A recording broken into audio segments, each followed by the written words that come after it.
I don't see like Dr. Spleen Squeezer, you know, like I don't, you know, the surgery. I would watch that. That's because you're not supposed to squeeze your spleen, Aaron. Oh, is that why? Oh, okay. All Anyway. right, fair enough. Welcome to Behind the Sins, presented by CinemaSins. Welcome to Behind the Sins, a weekly look at everything going on inside the world of CinemaSins. I'm Aaron Dicer, and I'm joined as always by Jonathan Watkins. Hello. And Danae Hughes. We're in the same room. We write for CinemaSins and TV Sins and do various other things inside the CinemaSins universe as well. And we are also joined in the same room today by Chris Atkinson, one of the A-Team, hanging out with us. Oh, wait, here comes a horse. To be fair, we invaded his home. Right. So, It is weird. I think I've said this, but it's weird hosting a podcast with Chris in the room, sitting in the seat where he usually hosts Sincast from. Mm-hmm. It's weird for him, too. It is. Yeah, it was very weird. You guys invaded my space. We didn't tell him we were coming. I was in bed, and I heard the door, and then, I answered in my underwear, and now here I am. He's still in his underwear. Still in my underwear. And my first question was like, where's the snack room? Yeah, exactly. And I'm like, get out. Yeah. My first question was SpongeBob undies? Like, yeah, really? Like, yeah. Well, they're so comfy. Well, that's true. Yeah. I didn't know they made him that size. Yeah.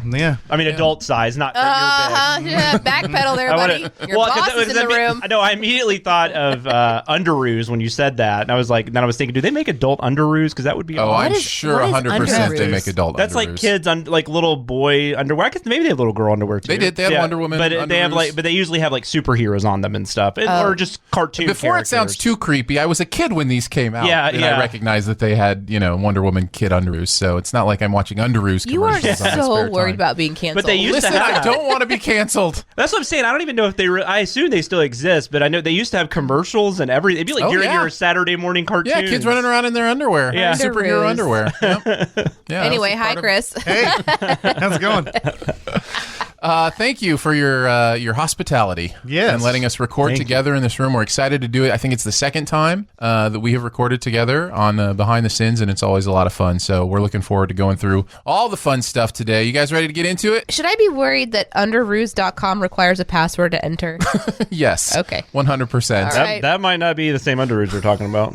All right, let's do the SinSide Scoop. What's he building in there?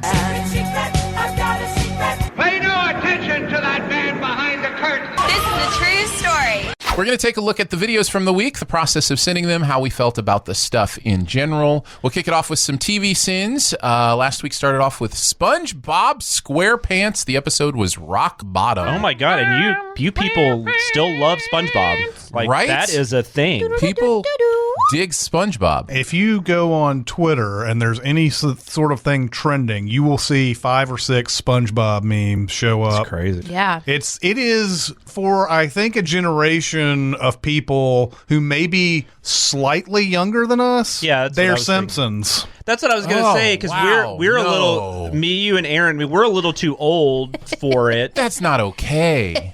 Simpsons is so smart. SpongeBob doesn't seem like intelligent in any way, does Simpsons, it? I don't Simpsons know. is more adult too, isn't it? Yeah, but some of the things I've seen on SpongeBob, I mean, it's not completely. Just, Maybe I haven't watched it enough. That's probably true. Look, I'm no SpongeBob expert. I haven't watched, but I do believe that it is for some people. They're Simpsons. But we're Wow, we're yeah. a little too old for it. Like it didn't hit us at the right time. It's kind of like Power Rangers. Yeah, it or came something. out in the mid to late 90s. I believe so. Somewhere around there. Yeah. So And my daughter was never into it. Were your sons into it? No. So my daughter never. See, that's the watched other it. part. It not only missed me, it missed my kids. It was right in between us in some ways. So no, they don't dig SpongeBob really at all. I remember when they were really young, they used to ask if they could watch it, and it was just kind of one of those things where there's plenty of other stuff to watch. So I liked it. 1999. 99. I liked it because it was super random and funny and weird, and it didn't have to make sense. And I feel like a lot of the other cartoons, there was like all these really intense storylines, and it was very character driven. And SpongeBob was like, it's like a Looney Tunes. It's I mean, it just reminds silliness. me. Well, when is this in regards to Ren and Stimpy? Because it reminds Oh, me a yeah. lot Ren of and Stimpy was early 90s. Yeah, because I was not an adult when Ren and Stimpy. Yeah, came out. I watched Ren and Stimpy. Yeah. Okay, so that was first. Yeah. And then SpongeBob came after. Yeah. Okay, they seem a little similar to me. Well, no, Ren and Stimpy to me is more disgusting Okay. and gross. And And SpongeBob Well, isn't. and Ren and Stimpy was more adult Dark. driven. yeah. I mean, it had a lot of like crazy stuff in it. Like Yeah. you wouldn't just plop your 5-year-old in front of Ren and Stimpy. Well, and if you did, there's ramifications for that. Like I remember watching Ren and Stimpy going, and you know how the way that it was drawn, it would like zoom in on maybe like their gum line, and it was just like holy teeth and tartar and disease, or it would go to their boogers, and it was just like this super boogery land. It was all crusty and gross, and so it was just. That's where we're going on vacation this year, Super Boogery Land. Oh, okay. It's that John Crickfalusi style of animation. He did. There was another one that did that. Was it? Because there was Ren and Stimpy, and then there was another one that did that same style where it would like zoom in. I know what you're talking about, but I don't remember what it was. It's really interesting. 99 was also Futurama and Family Guy. Yeah. That's an interesting year for animated on different levels. Nobody cared about Futurama when it came out. That's true. And I did. South Park. I did. South Park was only 2 years earlier. South Park was 97. So this is that's where Powerpuff Girls was 98. You had Arthur. Yeah, Powerpuff Girls was fun too. You know, then you're getting female leads. They're still adorable and cute, but they're kicking butt, and it was just a fun way to look at superheroes. I really liked that cartoon. Yeah, my wife watched Powerpuff Girls as an adult. I mean, she still will watch it if she finds it, comes across it. Wait, is it Powerpuff or Powderpuff? Powerpuff. Oh, I've always said Powderpuff. Well, that's probably why they want you to do. Man, first Snuffleupagus and now Powderpuff. Like, are you feeling okay? Dexter's Lab. When was that? That was a fun one. That was I think around the same time too. It was like 96, I believe, is what. But SpongeBob was more just like everything was goofy 96. And silly. Like you're under the water, and then they're flipping burgers, and nothing makes sense when you think about it too much. And that was really fun, just the lightheartedness of it. And I should mention, I haven't mentioned it. It is a Hughes Dicer script, so Danae and I wrote on this. And yeah, I think as far as the process of sinning this one, you just had to embrace the fact that the sins really didn't mean anything in this one, because obviously this is a silly show that physics are not even considered, that kind of thing. And so we did have several of those sins where it was like, how is this plugged there? Like this has electricity, right? This is made of metal. And before you say this is, a cartoon and it's not supposed to, well, I've got a job to do, kind of thing. It's like why I'm here. Yeah, and I kind of like saying that in scripts sometimes because you can't play to the negative comments because then that's not fun. But in this one in particular, reading the comments, people, I don't think that they were like triggered by us sending it, but they're like, you don't understand how this is supposed to be silly. It's like no. I think we made it very clear we do, understand and that's that. what it's in this. Like it's there at the beginning. Some people it doesn't matter though. It doesn't matter if you acknowledge. Yep. Because they're like, I understand that you acknowledge this, but here's the thing that you said already, but I'm going to repeat what you said in the acknowledgement. I just kind of always feel like we just do our best. Because like there's always, I mean, well, we're here to have in fun, this day and age, as long as we're having fun, because in this day and age, there's always going to be someone that's going to have a different complaint. It's so interesting though, because like, for example, My Hero Academia, or another one we've done recently where the audience was, Steven Universe, the first Steven Universe. The audience was like, pretty positive, they're like, though. This is so fun. Thank you for doing this. Had a great time. And then like you put SpongeBob out and it's like, triggered, Did you have I haven't actually looked at comments on SpongeBob and everything. So did you have a more negative experience with SpongeBob, or did people generally like it? In general, it's what's funny is we've talked about this before. Yeah, in general it's like 90 to 95% of the comments are positive. Yeah. Okay, but it's that 5% of negative ones that creators always zoom in on. Look, everybody does that where it's like you'll see 100 great comments in a row, and then somebody will be like, not my cup of tea, and that's the one that you're like, why couldn't I reach you? The ones that make me nervous is when the comment section that it's overwhelming, pointing things out that like I didn't get right in my research or something. You're like, oh, dang it, everyone, like they're all gonna hone in on that one, but what about the other stuff that you like? But then the thing that we talk about too is only the really small percentage of people actually comment on videos, right? Like there's and if you look at the likes versus dislikes, we consistently have just a wonderful it's usually 96 97%, which is crazy high. And so but yeah, I think I had fun in the comment section. I had fun talking about restrooms and all that stuff. We'll get to that, I guess. Yeah well, let's talk about the video itself. Danae and I wrote on it, so Jonathan, you want to kind of kick us off with some thoughts about the video? I had a few things. I really liked it. I don't think I've ever watched an entire episode of SpongeBob. I did watch this episode before I watched the video just because I was curious, so I think this was the first and only episode I've watched all the way through, I believe. Like, it's on in doctor's offices and shit. Right, like that's that, my thing you know? too. I've never focused on it. I know I've probably seen a few episodes. I think it's weird that he wears tighty whities. I think that's just that disturbs me. Like, I would think he would 99. I think he'd be into some boxer briefs or something. But. Well, especially considering he's rectangular. You know? Like the boxers would just seem to fit better, right? Yeah, I would think so, and it wouldn't be so gross to look at. Way too much thinking about SpongeBob's junk in this video. That's for sure. Most of it was terminology that I read. The North Carolina reference was that got some love in the comments. No, really, like so many people from the Carolinas are like, I'm from here. Yep, that happened. Well, it was just perfect. Yeah. I mean, when there's a line in the show that's like, how am I supposed to know which bathroom to go in? It's like, you gotta go. Sweet colonic Christ was a term I'm going to use for the rest of my life.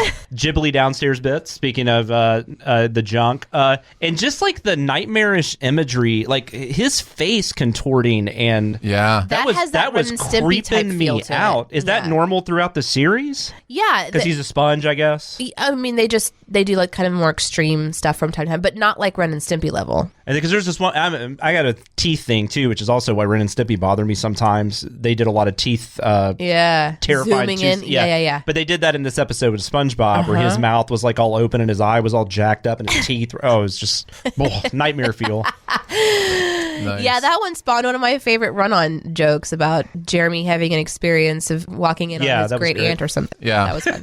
That was the day we all learned to knock. Yes, I think was the line. Yeah. What did you think about the SpongeBob video, Danae? So I did not. So I've watched SpongeBob, but I didn't know why this was one we selected because it's like not the pilot or whatever. Right. So I did a little bit of digging and looking around, and apparently it's in the comments too. Lots of people are talking about how this episode impacted them, and this is one where they kind of shed the lighthearted silliness and they took more of a dark route. They went into the deep dark. There was scary creatures there, and then there was this like unknown thing chasing SpongeBob. He was left by himself, and when you're a kid watching that, this was one of the most traumatizing SpongeBob episodes. I did see that in the comments of all times. Yeah, people talked about like, this one really scared me. This one really got to me. Like, I'll never forget this one because I was terrified. And like, you watch it now and it's just silly and goofy and doesn't like, that's not a big deal. But you put yourself in the mind of a child watching SpongeBob and you're like, oh, this is why this one stands out so much. This is why it's one of the most talked about. Right. So that was interesting for me, is to kind of. How far into the series was this one? Because I didn't work on it, so I didn't look. It's season 2, but I think we're looking at like 30 to 40 episodes in. Something. Yeah, because like I don't. Well, yeah, and some of those, especially the not primetime cartoons, they'll have like 75 episodes for like a season. And you never know. And it's all one of the other interesting thing about doing this, and Steven Universe for that matter, is they are the like 2 episodes per half hour kind of cartoons. So we're basically sitting 10 minutes of content. Yeah. So that becomes interesting, as well too. Was this wasn't 22? No, it's half that. Well, you guys got a lot out of this. Well, that's what I was. Yeah, you kind of have to dig.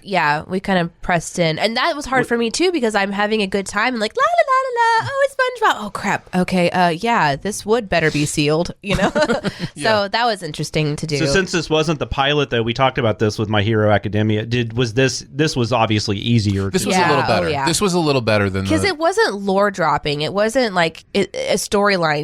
SpongeBob. I don't know that there was a ton of story continuation from episode to episode and season to season. It's definitely more like, here's a little glimpse into the world of SpongeBob. Okay, go back to your life now. We'll talk more about this even with Steven Universe coming up too, because that was actually the second part of a 2-parter. And fans will be like, hey, you're asking questions, and I think one thing we just continue to have to just accept is grace for not watching every single episode of the stuff we're sending. Yeah. Because, we did do the pilot for Steven Universe. Right. So that at least helps. We've introduced ourselves to this world. We at least know the characters. And that is the other thing is, TVSyn's channel is so new that we're also kind of figuring out the perspective of the narrator. And so changing from we're watching the pilot as a narrator and everything else we don't know, we've been kind of playing with that for the last few months. And now we're doing episodes that are like, requested episodes. And so you still have to find a way to kind of bring the narrator up to speed, but also allow him to not know stuff at the same time. And so, and because we don't release anything on the channel that's like, here's a little bio of the narrator and what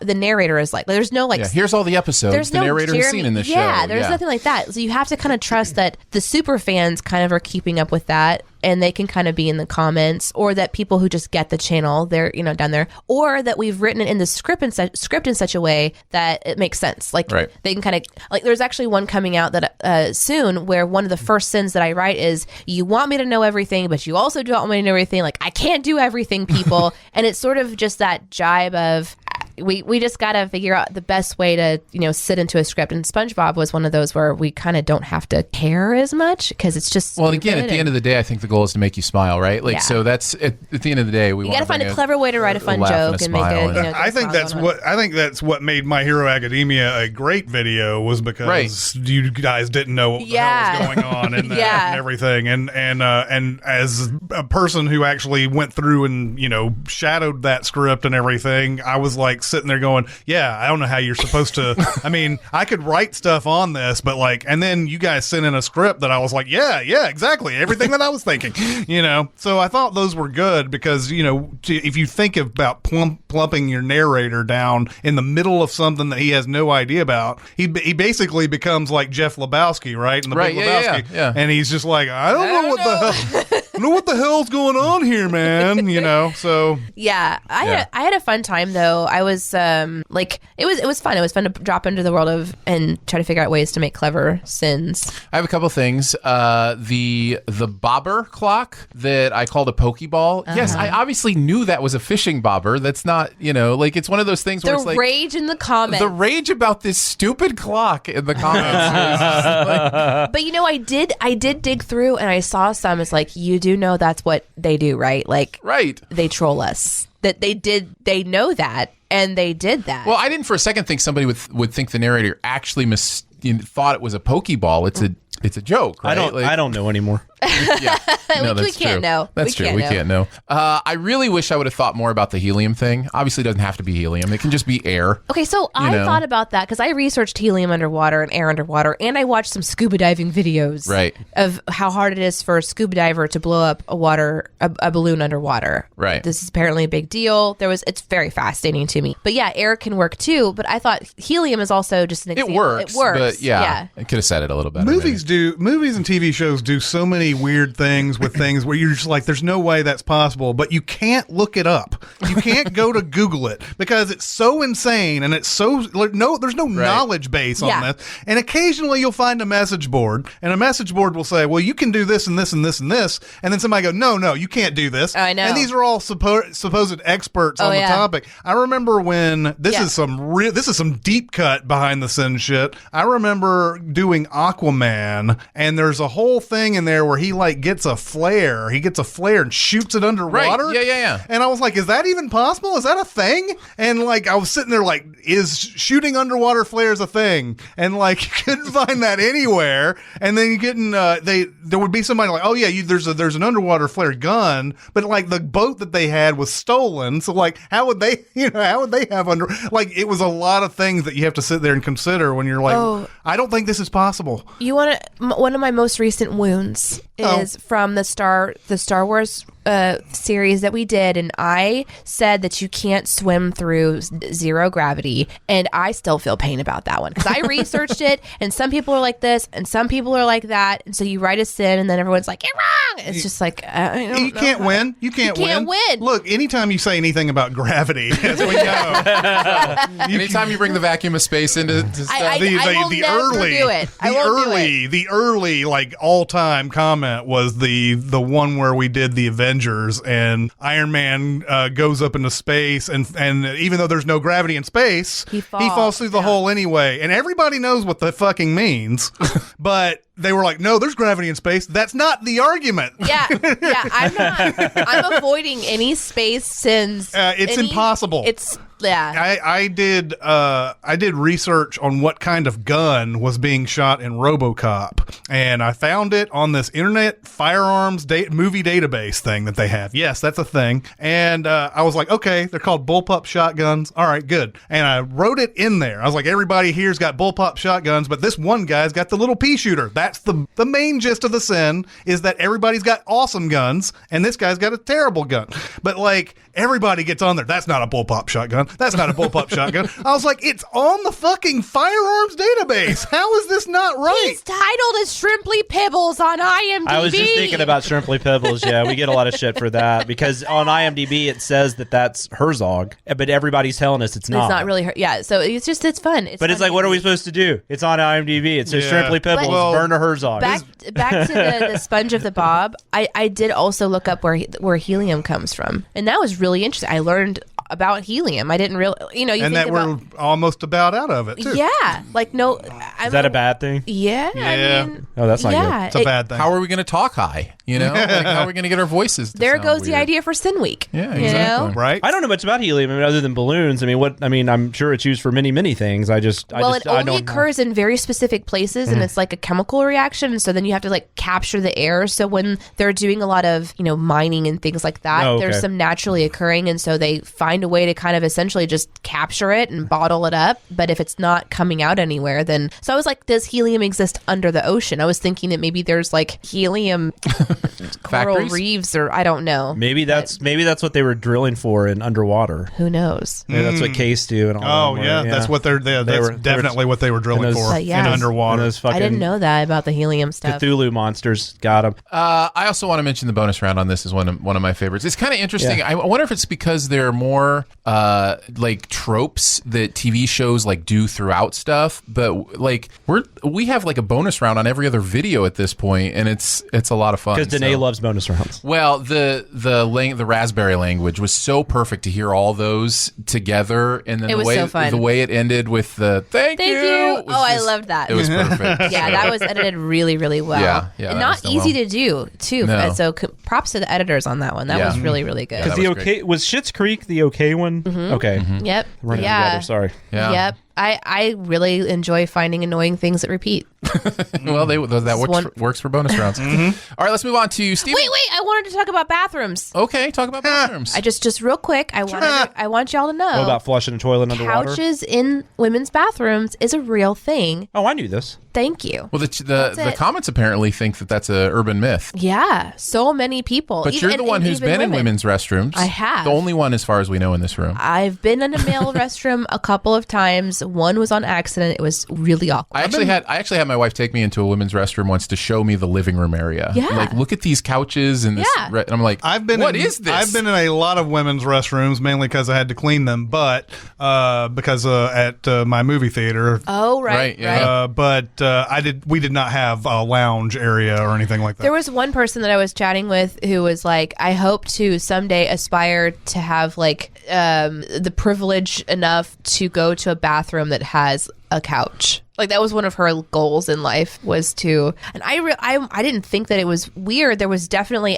churches, restaurants, like conferences that I've been to, and it's not just for breastfeeding. That was one of the comments and conversations was like, oh, it's for nursing mothers, and that's true too. But now there's like a lot of nursing areas you can go to. I'm not talking about those. I'm or talking also about people where could just be like, go ahead and nurse wherever you want. You open the door and there is a couch and a full mirror and like candy, and then you walk through the next door and it's like next room. You said candy, right? You didn't not okay. Yeah. Making sure. And I heard then something you else. keep going, and then there's the stalls. So it's like a whole experience, and so that's why I going to wrote the that bathroom usually is a whole experience. That's true. Yeah. The reason I know about it though is because we have this big church close to where I live that they have a lot of like school events and stuff at. There's just been random things, kids will have birthday parties there, stuff like that. So I hate that place because I found out because I found out there was a couch in that bathroom. So my daughter, especially when she was really young, like her and her friends, they would just go stay in there for like forever because they could just go sit on the couch. And nothing you can do about it. And I was, and if I was there without my wife, I either had to ask a random woman to go in there, which is an odd thing. Can you please go find my child in the bathroom? And she knew there was nothing I could do about it, so she would just stay in there forever. Nice. So that's how I found out there were couches. And I did also want to say Strike That Reverse It was one of my favorite ones that was written. So I really like that. Yeah. Because I haven't seen that sit in a while. It's one of my favorites. Strike That, Reverse It? Yeah. So is that from Willy Wonka? It's a Willy Wonka reference. Basically, a lot of times, I don't know, when, I think, what was it? Ass driving bus holes. Yeah, ass driving. So it's a spoonerism, like a syllable spoonerism. Okay. Were you being serious about the candy? Why is there candy in the bathroom? Let's focus on what's important. No, because I'm just saying. Okay, so there's like this League episode where, do you remember this in the League where they were talking about like you can't, if you take food in a bathroom and then someone comes in and takes a shit, that food has to go in the toilet, has to go in the trash. I remember that, yeah. Like I can't imagine taking food from a bathroom. Like that's just, I'm kind of have that mindset too. Like any food that's been around someone shitting, even though they're not shitting on the food, it's still got that aura. It's got the taint. Yeah. My least favorite thing is when I'm in a restaurant, like a fast food restaurant, and I get my refill before I go, so I have tea, on the road, and then I have to go to the bathroom, so I have to take my tea into the bathroom with me. So I will either hide it in my purse and like cover everything up, or I'll take toilet paper and like wrap the straw in toilet paper just to try to protect it from flying feces. I'm just sitting on the toilet eating a sandwich. Gross. Like, Oh who God! cares? Oh my God! Jonathan, we get to see You're his like face. you're like the chick in Dr. Dolittle who brings the lobster. Oh in. God! That's one of God, the most why? disgusting things ever in a movie. Why, God? Why? God, that was so frustrating. Yeah. Can we move on to Steven Universe now, Danae? Yeah. All right, let's talk about Steven Universe. Wait a minute. No, I'm just kidding.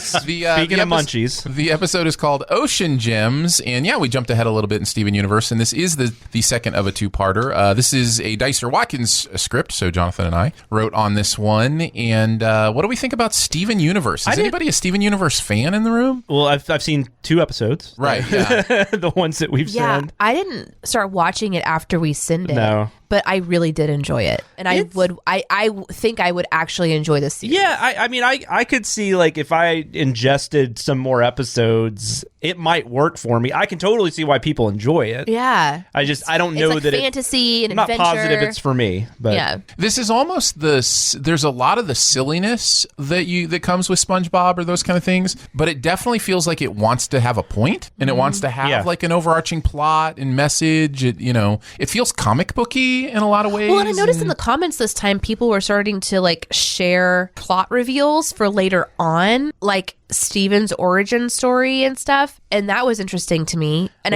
and that to me tells me that there is a heart to the show. So like there is a character development and story arc that kind of happens in the series. well, apparently his father shows up. Like that happens apparently because and maybe he was in that episode we did. and his mom died. Oh, I don't know. Or something. Like, I don't know. I can't remember. I should tell you that I watched the Steven Universe that you guys did 4 days ago, and I have some notes here You've that I slept have since then? zero understanding about. So that's going to be nice. interesting. Nice. But we didn't watch the first part of the 2-parter. I didn't even know that until Aaron told me. And Right. I was Right. like, oh, really? I was like, that But there kind was of nothing in makes sense. There was nothing in that first parter. It still Yeah. didn't give any idea Oh, okay. of, hey, in this show, there's a mystery to who Steven is, or there's a mystery to, you just said like, this kid doesn't know how to use his belly gem. Okay. So, Yeah. But anyway. Yeah. Okay. You have any experience with Steven Universe, Chris? Only when it got on the schedule and I was having to buy all this stuff and everything for our sinning purposes. I was looking for that first episode that was really hard to find because I think we originally had was it Gem Glow? It was some episode. Right. There Yeah. was some episode that was the very first. It was online only. Right. But then they sold it on some special like other kind of like I bought a thing that was like the first 100 episodes or something, and that episode wasn't on it. Right, yeah. And I was like, what the hell is this other episode that's on the schedule? So I had to go and do some research, and I found it on this other disc. So I've seen the first, not the first. I didn't see that online episode, but I did see that first episode where he's at the very beginning. He's at the gas station or the convenience store, and was it the ice cream thing that goes out? Cat. Yeah, and they ask him. He starts crying, and they said, "Do you want to?" He's like, "Do you want to take that home with you?" And he's like, he just nods, and everything. So I've seen that first episode, but I haven't seen anything else. Yeah. I've only seen the 2 that we've done too. So it seems to me like something. If I watched, I'd probably be like, yeah, this is.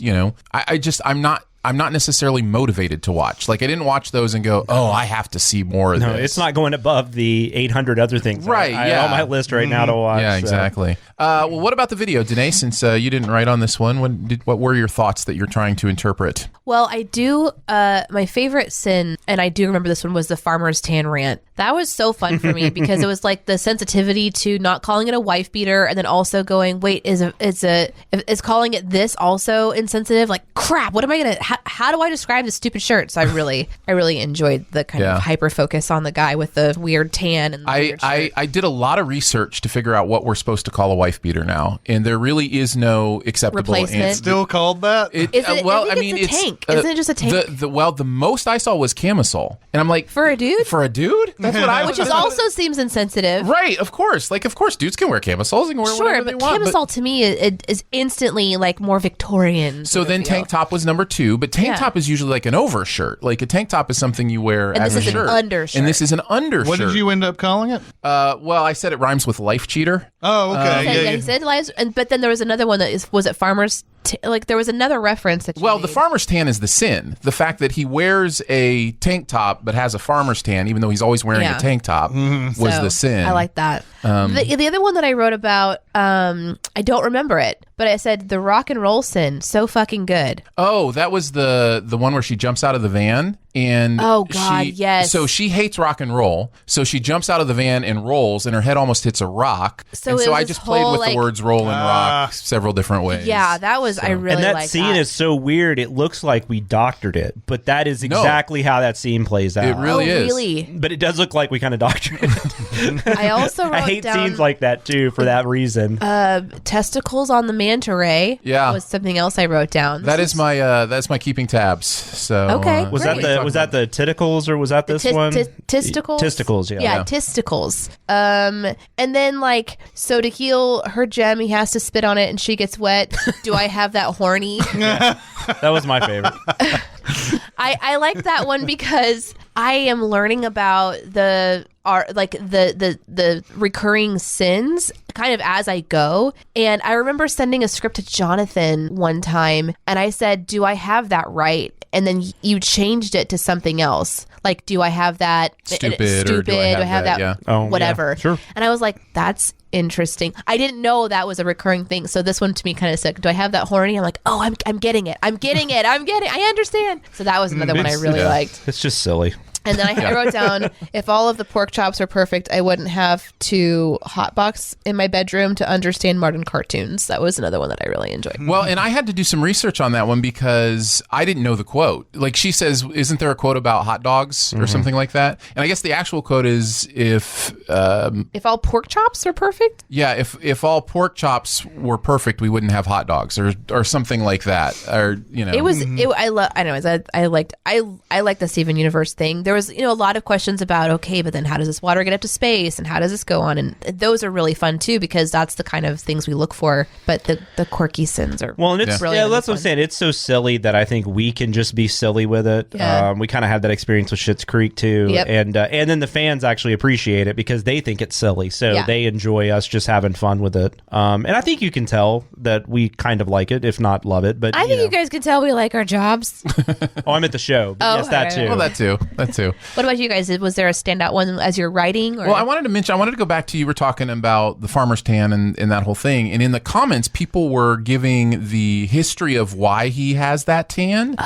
And somebody said something, I think I have it written down here. The reason for Greg's tan is that he was in the same room as Rose when Stephen was quote unquote born, and there was a giant flash of light, and the outfit Greg used to wear matches the tan lines that Stephen's birth gave him when that happened. And then in the comments below the comment, people are like, well, that's just kind of fan fiction. Like the show's never said that, but people kind of believe that. Oh. So it's interesting to see how people have actually tried to explain I love that look on Chris. the silliness. Chris, your face. Oh, this reminds me. Every time you guys go over stuff like this, I'm like taken back in time to comments where I used to be.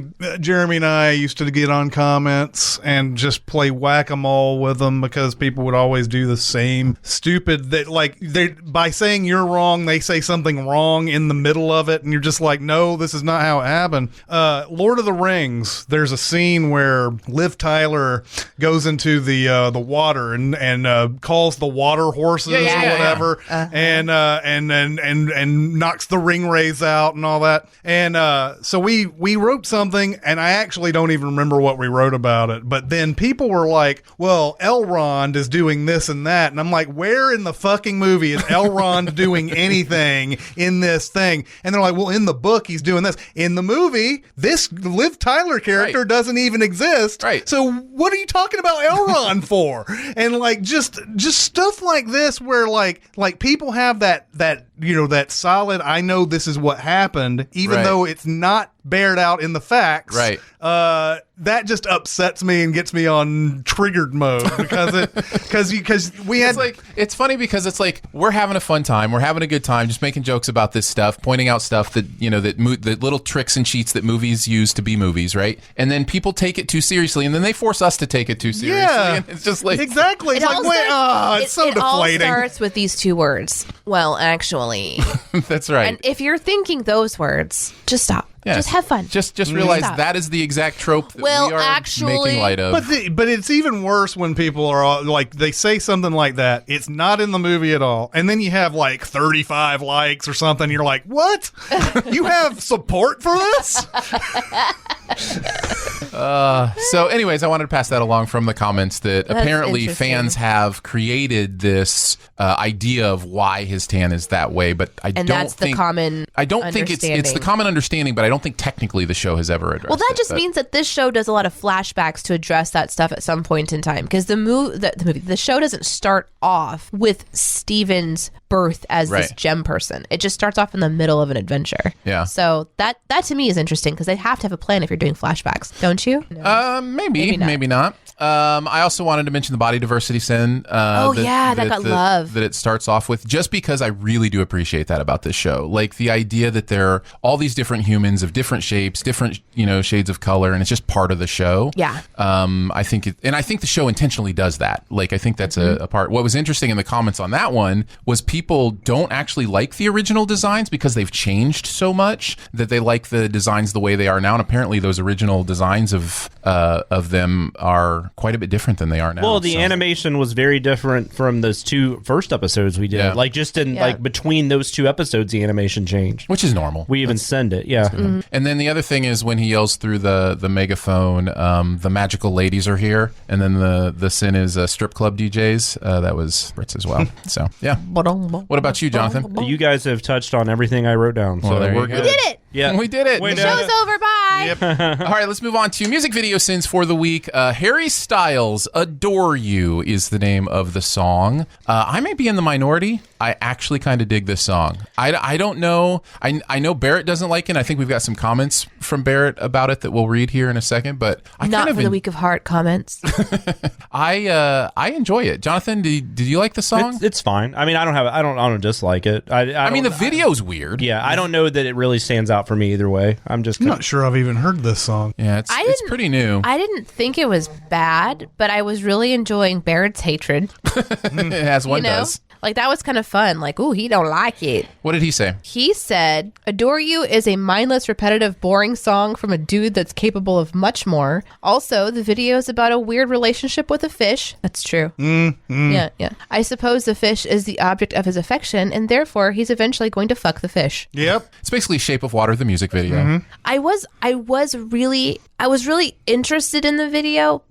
I did not watch a lot of times I'll go and I'll watch the actual video before watching the Sins video. I didn't do that this time. I have some thoughts. I have some comments. I'm excited to talk about that because I'm in the Sins video experiencing this music video for the first time, and I was confused and also trying to figure out the symbolism while missing, chunks of lyrics, but also, Barrett's like, there's just nothing there. So well, but I'll I'll have to go and make my own opinion. And this is a little bit in the comments, but I will bring it up. This is actually, What We Sinned is actually a shorter part of a short film. So there's an entire extended... A film? Yeah, like I would call it a short film. And then the music part of it is kind of the centerpiece. Oh, who was the guy? Was it was it Kanye that did that we did? Yes. We watched before where it was like that where he was standing on a piano, and that was the shorter version, and then there was also like an extended as well. So basically, the movie tells the story of this island where everybody is sad, and the island itself is shaped like a frown. And then this one boy is born who is always smiling, and it just throws everybody off, and they don't get it, and they don't understand it, and they don't like it. Okay, that's Harry. Yeah, and that's Harry's character, and that kind of brings him down to the place where in the short film he's ready to end it. He's got like rocks in his pocket, and he's walking out into the ocean, and that's where he finds this fish. And the community that he finds with this fish, as weird as it is what kind of brings him back to life and allows him to find joy again. And then the joy of that community kind of spreads till the island turns itself upside down and becomes a smile, kind of idea at the end. And the fish then finds community with his fish brethren by the end of the story as well. That's why they take him and put him back in the ocean with the other fish. So that's my main concern. Is the fish okay? Because Yeah, video that we watched, he just gets chucked off the side, and we don't know if he free willies or not. I don't know. So the news position on the TV at one point, which yes, even music videos have news position, where the news report is about the fish that are swarming in the ocean or whatever. That's the fish that he pushes them into the ocean to be with. Okay. So then he goes swimming with those. Total aside. I'm sorry. Did I interrupt you? No, you're sorry. Good. When you said that about what happens to the fish, it just made me randomly think. Chris and it might have actually been with you guys at Gemini Man. But we were talking about the trailer for one of those dog movies, like A Dog's Purpose or A Dog Journey. And there's like a part in the trailer where it actually shows that the dog has gotten home and like he's running down the sidewalk or the street, and the guy's on the other side like smiling. And Chris was like, "Man, it would really suck if like what we don't see in that is the dog getting hit by a car right before he gets to the guy." Yeah. For some reason, that just made me think of that. Like it goes into the water and immediately gets picked up by like a fishing boat. Like when this has happened before, where they've reintroduced like animals back to the ocean and then they get eaten. Yeah, almost because they can't survive. They don't know anything about it. It's crazy. So the fish was a outside source that made him happy again. Well, it's about finding. I think it's about finding joy in community and finding someone you can connect with, even and if it's a fish. Even if it's a fish, and allowing it to not the rest of the world not to get you down, because you can the importance of finding somebody that you can belong with. You got so much more out of this than I did. So I watched the movie. You know what I mean? I know. Right? That makes sense. A hobby, like for me. Right. Yes. Sometimes I talk to people and they have like a hobby that they're like, yeah, it's kind of weird, but it makes me happy. It's that's okay. Like fish, you can have a fish tank and that makes you happy. So I think that's kind of he found his happiness outside of people. I think. Now, what's important? Not important, but what I should mention as well, though, if the narrator is plopped down to this shortened music video, all those sins are still legitimate because again, the video doesn't. The video itself doesn't stand on its own. So I think those sins work. But the comments are a lot of you didn't watch the whole thing. Yeah, right. It's like, well, I did watch the whole thing that YouTube sent me. Yeah. So, and it doesn't make any sense as you're watching it as to what's going on. You've got I had so many questions. Why is the fish doubling in size every night? Yeah, if the music video can't stand alone without the extra however many minutes, then that is a piece of art on all of its own, and you have to judge it based on that. Right. Yeah. And what's really weird, it appears like the music video was just like chopped out of that big story instead of like edited to be its own thing. And so some of the sins are about like, why are we waiting till here to see the title? Well, if you watch the whole movie, the title right there actually feels right. It makes sense. Okay, question. Is the movie like a longer version of the music video, or is it just like dialogue and like a short film? On each end of the music video that you see is exposition, is narration and story and that kind of stuff. But then what we see, is that like taken out of the movie? Yes. Exactly. Kind of as this. Oh, okay.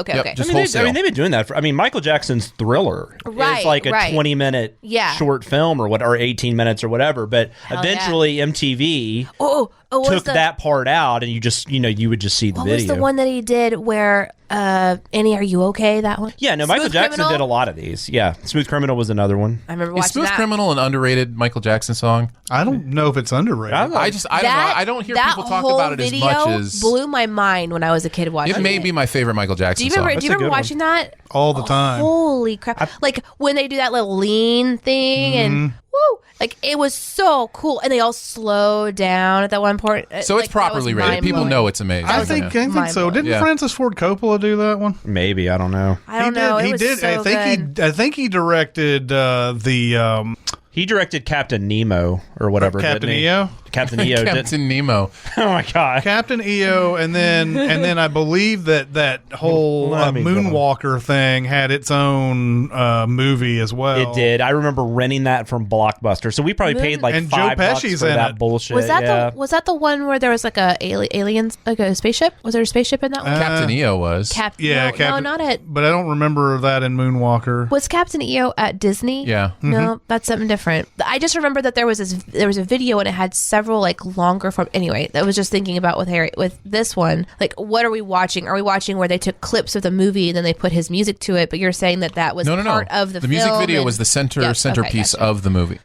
Smooth Criminal was actually directed by special effects guy Colin Chilvers, but Coppola did Captain EO. Oh, okay. I think the thing about was Smooth Criminal off bad? Is that right? No, it was off. Yeah, bad. Right. So the only thing I will say, when I got older, I didn't realize like Bad did not get great review, which is kind of funny because it's called Bad. But would you say it got? But I was bad. But I was a kid when it came out, so I just assumed, and there was a ton of hits off of it. But Dirty Diana's on that, but I think that's underrated. Yeah, Dirty Diana is a song that people don't talk about enough. Yeah, and that's a great song. Oh my god, I haven't heard amazing. that one, but it's interesting. It's just interesting to me that like you're talking about like this is one piece that needs to stand out on its own, and in my mind I saw this like a visual of if you go to an art gallery and they have like a huge wall piece, but then they have all of it covered but a small section, and then there's someone saying and you look at that small section and you're like, man, this doesn't really speak to me, and someone's beside you going, well, you have to look behind the curtain. You're like, well, I can't look. Right, the curtain's closed. Yeah. I can't see what else is there. Yeah, that's fair. So I think that's fair. When you call it art and stands out on its own, I think that's something that I'm realizing, and that movies and music videos and stuff, it's a form of art rather than, to me, it's always just been entertainment, but there is an art to it that's really interesting. I don't know. Yeah. I mean, no, there's music videos out there. I mean, like, I remember, it actually might have been Leonard Maltin was talking about this like a long time ago, but I remember, I think it was him. He was talking about Papa Don't Preach. He was talking about how, like, because Danny Aiello's in that video, he plays Madonna's dad, and he was talking about, Aiello, like, gives a performance. Like, I mean, it's like an honest to God performance in that video. It's not just, so there are some videos that definitely elevate that, or they at least attempt to. Yeah. I think, but I mean, from what Aaron's telling, maybe if I watched the whole thing, it would be better, but it would make more sense. Let me be clear. It would make more sense. I'm not sure that movie is anything special. Yeah, I hear you. But it would definitely make more sense, and I think it would feel more, you would understand more of what's happening. Let's talk about some of the sins that stood out to us, because one of the ones that was interesting to me is the moment when the fish had doubled in size so much so that he has it in a clear backpack, and then he walks outside and there just happens to be a bicycle there with a fish tank attached to it that has water in it. Yeah. So... Oh, you've never seen that? I've never seen that before. I think technically in some cities across the pond, that's just you just normal have. thing. Well, I mean, it's illegal not to. I mean, we'll show you. We'll just go outside. It's on the books. House later. We'll show you. Yeah, every home must have. It's so common that you just kind of overlook it now. Right. Like, is that a thing in fishing communities? Probably not. It's like the guy. It's like the guy from Kentucky Fried Movie that has the shoes with the fish in. Yeah. Kentucky Fried Movie. Yeah. No, not. I'm sorry. I'm gonna get you, Sacco. Yeah, I'm gonna get you, Psycho. Yeah. I loved the What About Bob outtake. Little Gil. That was Barrett so loves that movie. Rightfully so. Yeah, it's a really good movie, but I do know that's he knows that movie better than I do. It's my dad's favorite movie of all time. Oh, that's awesome. It's a very clever movie. All of the finding water stuff was weird for me, because there was that moment too at the very beginning when the fish is like hand sized and he goes into a salon and there is on a coffee pot dock a pot of just water. Of water. That apparently is clear not being water. heated. Not only is it not being heated, but you don't put hot water on a coffee pot thing. Maybe it was a tea thing, but still it would be hot. Like whenever I make coffee, once the water's and maybe in the I'm pot. doing it wrong. No, once the water's in the pot, into the machine, and then you put an empty pot, and then it fills with coffee. Yes. So for him to walk into a random place and find a coffee pot, although it's just art and silliness, so or at least silliness. Well, and it's his version of the world. I mean, he assumes that there's shit there for him wherever he goes because he's Harry Styles. I guess it makes sense too. That when he turns, he has a smile, and then there's like that ding, kind of like that ding, a little sparkle smile that you see on the out of toothpaste. context. That makes no sense. Exactly, but now that you're talking about he gets a smile back, I can see how that makes sense. Right. But seriously, he might be like Prince, like Kevin. Do you remember that when Kevin Smith was talking about when he worked with Prince on that? Like, it was, I don't remember what it was that he was going to do with him. He was supposed to do some sort of behind the scenes documentary thing, I think. And then it turned into something about religion, and then he eventually got out. But I just remember he was telling some story about Prince's manager saying, because Kevin Smith thought something was weird. She's like, "Look, you got to understand. This guy called me up one time at 1 a.m. and said he wanted an ostrich in Minnesota in the middle of January." Yeah, that might just be what Harry Styles is. We don't know. Yeah, exactly. Anything else about this one? About Adore You? No, it was really funny. He had some really cool references in there. I like that guy looked like Jon Favreau if he was raised in Jon Favreau from PCU if he was raised in a cave system from The Descent. Nice. Yep.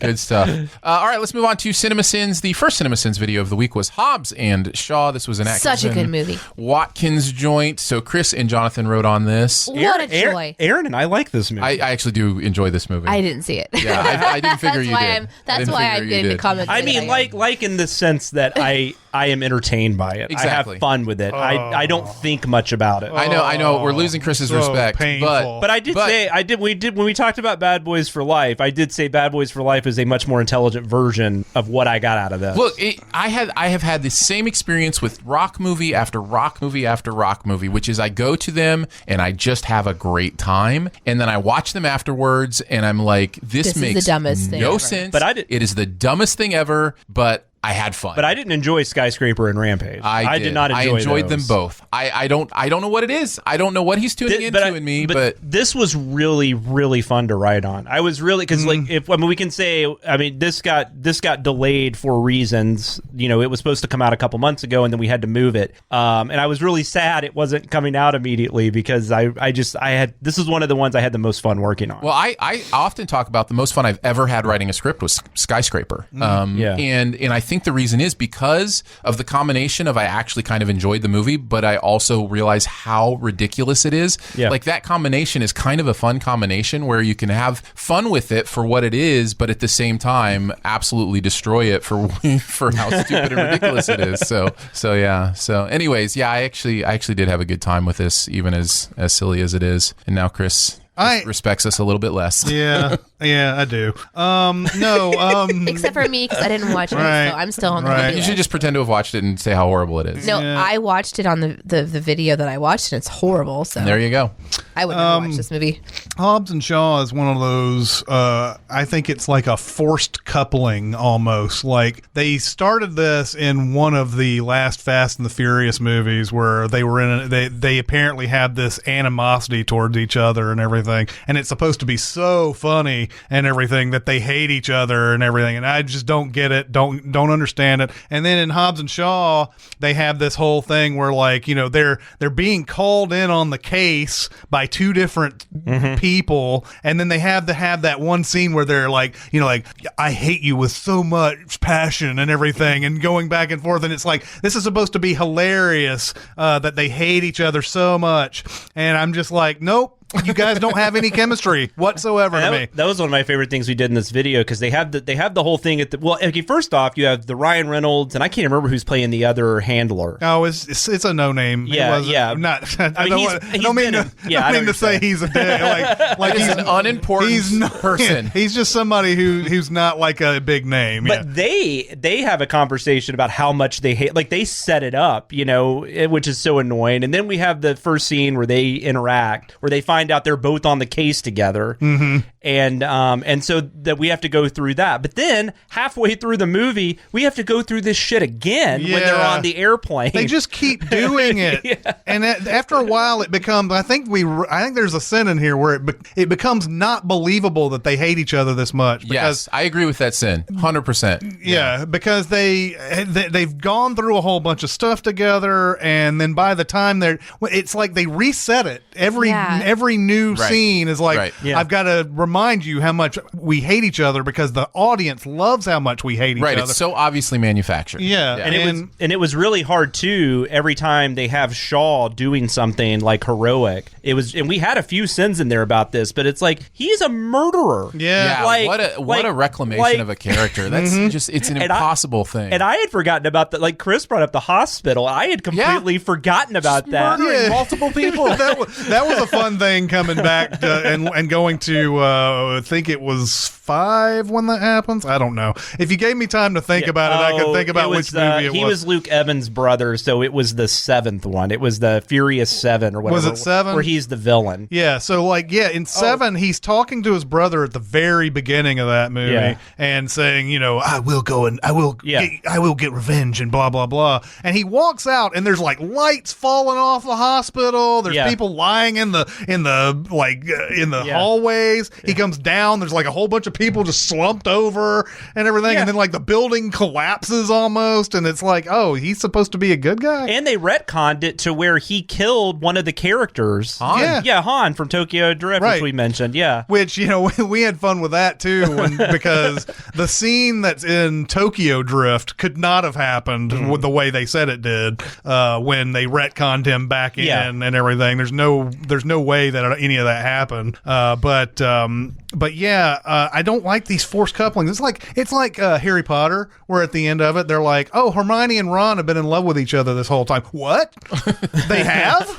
There was that kind of chemistry going on? Where did I miss that between the lines? Everybody's like, "Oh no, totally Ron and Hermione forever." And in this room, they must have. Right. No, you're right. In the movies, definitely. I mean, I think in the books they did a better job. But that's not the same thing. I read all the books, and then by the end of it, it's been a long time. And by the end of it, it was like, oh yeah, Ron and Hermione are in love. I'm like, what? I'm super with you on that. And I always felt like a little bit of a standout, like that I got something wrong. It sort of felt like, well, since we're the only ones that don't have anybody, you want to hook up? Yeah, kind of felt like that. Like they made that happens. They made it. Yes. Well, they made it seem like because they had this animosity in that, like that they really were like they were really in love with each other, and I just never got that. The Hobbes and the Shaw, they really love each other. Oh, well, the movie says that. They make that pretty clear, by the way. Oh, like, are they there's bromance? Like were there friends that love each other but hate each other? There's a sex scene we couldn't show. There's a sex scene. Did they show penises? Outtakes, everybody. There's outtakes. Can't show penises in those kind of scenes. But no, there's a scene. I don't even know if they meant for it to be like this, but like The Rock is on the phone with his daughter, and this is when they've captured the woman that's in this, and I can't remember her name. Vanessa Kirby? It's Vanessa Kirby. Yeah. They've captured her, and they hate each other and everything at the beginning. And then he leaves her in a room to go talk to his daughter. One of the most unimportant conversations ever. He's like, hey, "Here's my daughter. I got to talk to her," and it's like about some bullshit. But he talks to her, and she goes, "Well, Dad, when people hate each other, that sometimes mean that they love each other." And I don't know if they meant for that to be. You could also say that Hobbes and Shaw are that way. I think that's supposed to be at least insinuated. I don't know because it was in reference to Vanessa Kirby specifically. Yeah, maybe. Like I don't even know if they realized that's what they were actually kind of saying. They may have. I'll give them the benefit of the doubt on that. But yeah, there's some sort of like they love each other. It's just like a lot of these action movies of this type. I mean, there's bromance for sure. Well, what you're talking about is like a repeated joke that. And I think about the movie Zootopia, where it goes to the counter with a sloth. That's a perfect movie, but go on. And how it's that joke where you're kind of like, ha ha ha. oh, this keeps going, and then there's like this uncomfortableness where people are uncomfortable, and then it moves back into hilarity. And we talked about how that is sometimes some of the very best fun material that you have is when something lasts so long that it gets funny again. It's the Kirsten Shaw is a horse theory. Have you seen this? So, do you know who Kristen Shaw is? Sounds familiar. No, Kristen Shaw. Okay, yeah, I know who that. Yeah, sorry, I may have got the name wrong. But she tours with somebody, I forget who the guy is, and he just does this song, Kristen Shaw is a horse, Kristen Shaw is a horse. And they do it, and it's hilarious for about, 10 seconds. And then he keeps doing it, and they try to see how long they can do it in their show, and they will go 10 minutes just doing that over and over again until the audience is eventually just dying because, there's something about, there's a moment where it tips over into, this is insanity. Really no, that can work. It doesn't work in this movie. No, I don't think this is that that's movie. what it was reminding me of, is you're talking about they're going back into that well over and over and over again, but when it doesn't work, it moves everything in this sour direction, and that's what it sounds like. This was something that was on a commentary for Simpsons episode where they were talking about this phenomenon. Like, I think it was Homer falling downstairs, and at first it's like ha ha ha, and then it keeps going, and you're like, okay, this is going too long, and then it keeps going, and then it becomes funny again. It's that type of thing. Yeah. Space Ghost Coast to Coast had a whole episode where he's like chasing an ant or something, and it's the whole episode is him crawling and chasing after an ant, and you're like, what's the point of this? What is the point of this? And then you're just like, oh my god, they're still going with this. You know. No, that's good. But yeah, Hobbs and Shaw is one of those movies. I hate the fact that when I watch action scenes in these movies that I have to rewind and go, wait a minute, is this even possible what they're doing, as far as the geography is concerned? Right. And that's what that's what I don't like about them, is that because anything can happen, quote unquote, and because we're so ridiculous, we don't have to set up anything because that's the way those things are. There's a scene where Statham is driving along and they're driving in that Russian factory or whatever, and he's like, hold on for a second, and then he turns and he goes up this what is that? It's like some sort of pipe, or he drives the car up that, and I'm sitting there I had to rewind it several times. I was like, is that even in the frame when he turns and goes up this thing? I was like, I don't even see this thing in the frame when he said, and he's just looking straight ahead. So how does he know something to his left is like, oh yeah, we can do this and go up it and everything, unless he's studied it well beforehand. If this situation ever occurs, I will turn and go up this thing and through a window. But there's nothing at stake. There's no stakes once they can do anything. But also, speaking of them driving, though, another really funny thing I noticed watching this, because I would see it in the theater and then watching it again for this, is how many conversations they have when they're driving separate vehicles. Yeah. And they don't have earpieces or anything. And we mentioned this a couple times. It's insane. They have whole conversations. Yeah. I will use this to transition into some stuff I loved about this video, which he hears this sin becoming the a birth thing. of a new sin. I love that could be a thing, because this is perfect. I loved Jumanji. Just saying Jumanji every time he survives this. That had me die when Chris sent the combine over. And it was one of those things too, where it's I had the same exact series mentioning Skyscraper, where I did a series of he survives this and this and this and that. It's that same. Every rock movie, it's this man should be dead 100 times. So I really enjoyed that. Let's see what else. Oh, the age gap. That was a really interesting observation. Yeah. The age gap between these two siblings, who, when they're shown younger, look like they're a year or two apart. Yeah, they're not far apart at all as kids, but in real life, and even if you're saying Statham is early 40s, it's still they're still a good dozen years apart. Yeah. So that was interesting. And then I really enjoyed the porn proverbs and porn psalms back-to-back sins. Oh yeah, those were great as well. So those were some of the things that I enjoyed. What about you, Danae? I love just the nitpicking of how do they get out of these chairs? How does the scene work? What you're talking about.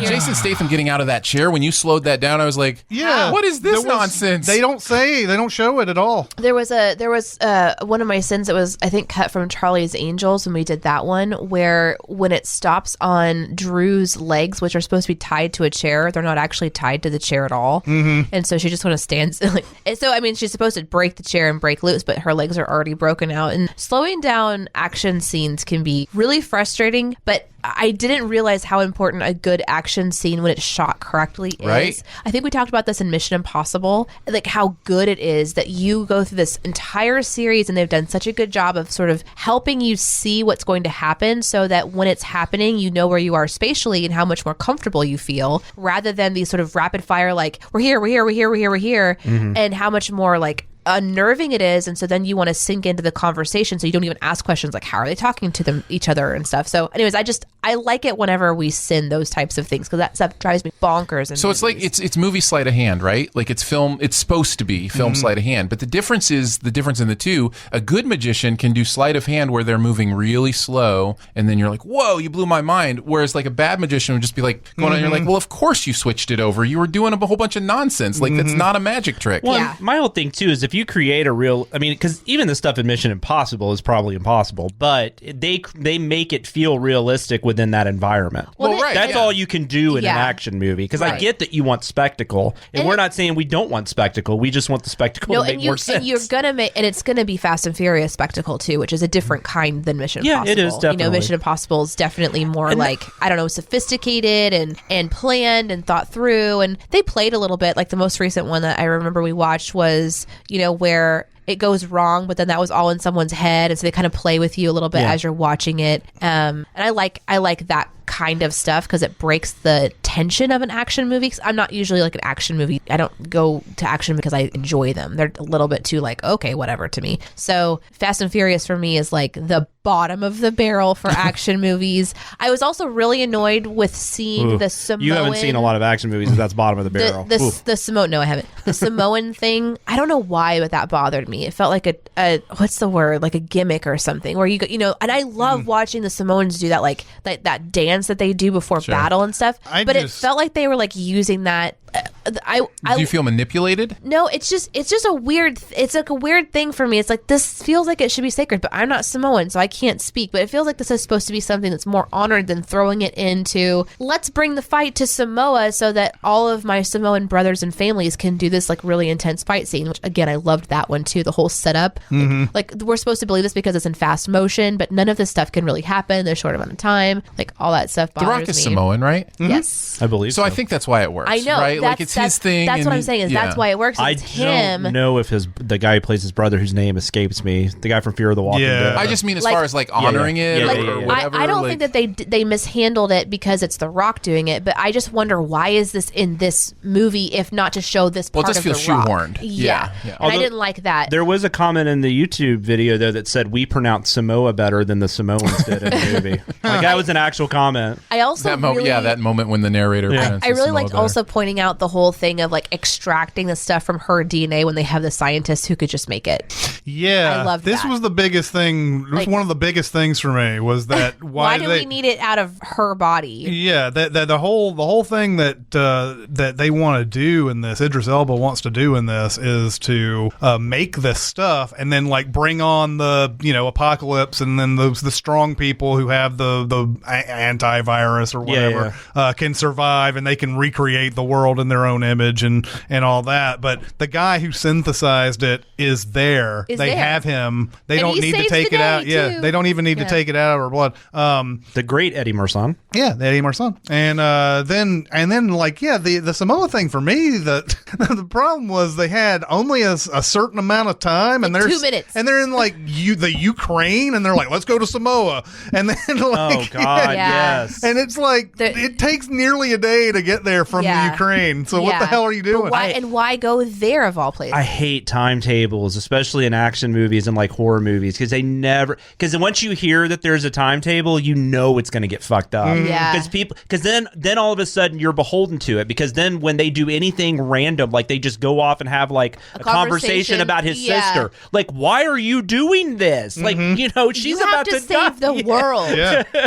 This can wait. But from a Sins writing standpoint, I love hearing timetable because then I'm like, well, I'm gonna get like 15 cents out of this. Sure, gonna get material out of it. Oh, you put a clock on the screen? Oh, Can I go Really? real quick though? I want to go back to the chair. Not the implausibility of it, but the chair thing is something that's been going on. It's True Lies is where this originated, I think. Do you think that's that iconic of a scene though? Because so many people have done it. I feel like the thing that makes the chair scene in True Lies more iconic is that he tells everybody what he's going to do. It's not really about breaking from the chair. And then I guess Charlie's Angels is making fun of that kind of, so maybe that makes sense. But I just feel like although didn't they do that in Hobbes and Shaw too, right? Yeah. That's right. He's gonna do that. Yeah, it's all True Lies. Yeah. I don't know if True Lies was the first, but it feels like it's the first that I remember seeing doing it. Now, do you mean there's something special about? Because I feel like person in a chair has been around forever. Like that's always been. There's always a person in a box. Well, no, I mean as far as torture goes. No, I think for True Lies it was all about him saying, "I'm going to break free of my handcuffs." Yeah, that aspect. That thing where here's what I'm going to do. I'm going to tell you ahead of time I feel what I'm like gonna do. I've seen that totally. several times, but I'm just saying I don't really. Is that scene that iconic? Like I guess just to me it isn't. It's definitely become a cliche. That's for what sure. What frustrated me, even they did this in you guys referenced it, Charlie's Angels, with Drew Barrymore. She's like, first I'm going to do this, and then do this, and then you watch it. And you're like, did that? I mean, I guess kinda, but I just saw it in Spies in Disguise, that Will Smith animated movie that just come out. It had the same thing. And sometimes they're not even in a chair now. They just say how they're going to get out of handcuffs or how they're going to do. How great would a comedy be if they took that and they're like, first I'm going to do this, and it was like one of those jokes you're talking about that lasts for a really long time, and then it gets really awkward, and then it gets back to funny again, and then the whole time they're just backing up, and then they just run. That'd be so fun. Oh, The Last Boy Scout did it. That would have been before True Lies. Yeah. Oh, look at that. Bruce Willis. I didn't even think about that. How do you do this? And I love that movie. Yeah, I didn't even think about it. I don't know why that scene was cut, by the way, but I do know that a lot of times it's hard to show on these things. Yeah. That's how bad these things are, because you can slow it down all you want to, but in our videos, which are meant to go by like that, it's hard to like prove your work, quote unquote. So like stuff like that is pacing is super important on a movie, and sometimes like the combiner will like, no, that's just gonna get lost, or it's too fast, or like good point, but that's just not the case, sometimes I'll read something and I'll be like, yeah, I think you're right, but man, I'm just sitting there thinking about how it's going to be edited and all that. Well, that's kind of like we had that script together recently, which I guess we'll talk about this probably next week, but where you had a bunch of really great sins, but it was like 12 sins in 7 seconds, and I was like, we can't do this many sins. Yeah, and oftentimes I'll do, and they were long. I will deliver that many, so we have options. That's kind of one of the things I do. Like, there's a lot here. Pick what you want. Yeah. Sin away. Anything else about Hobbes and Shaw? Idris Elba's good. Well, there you go.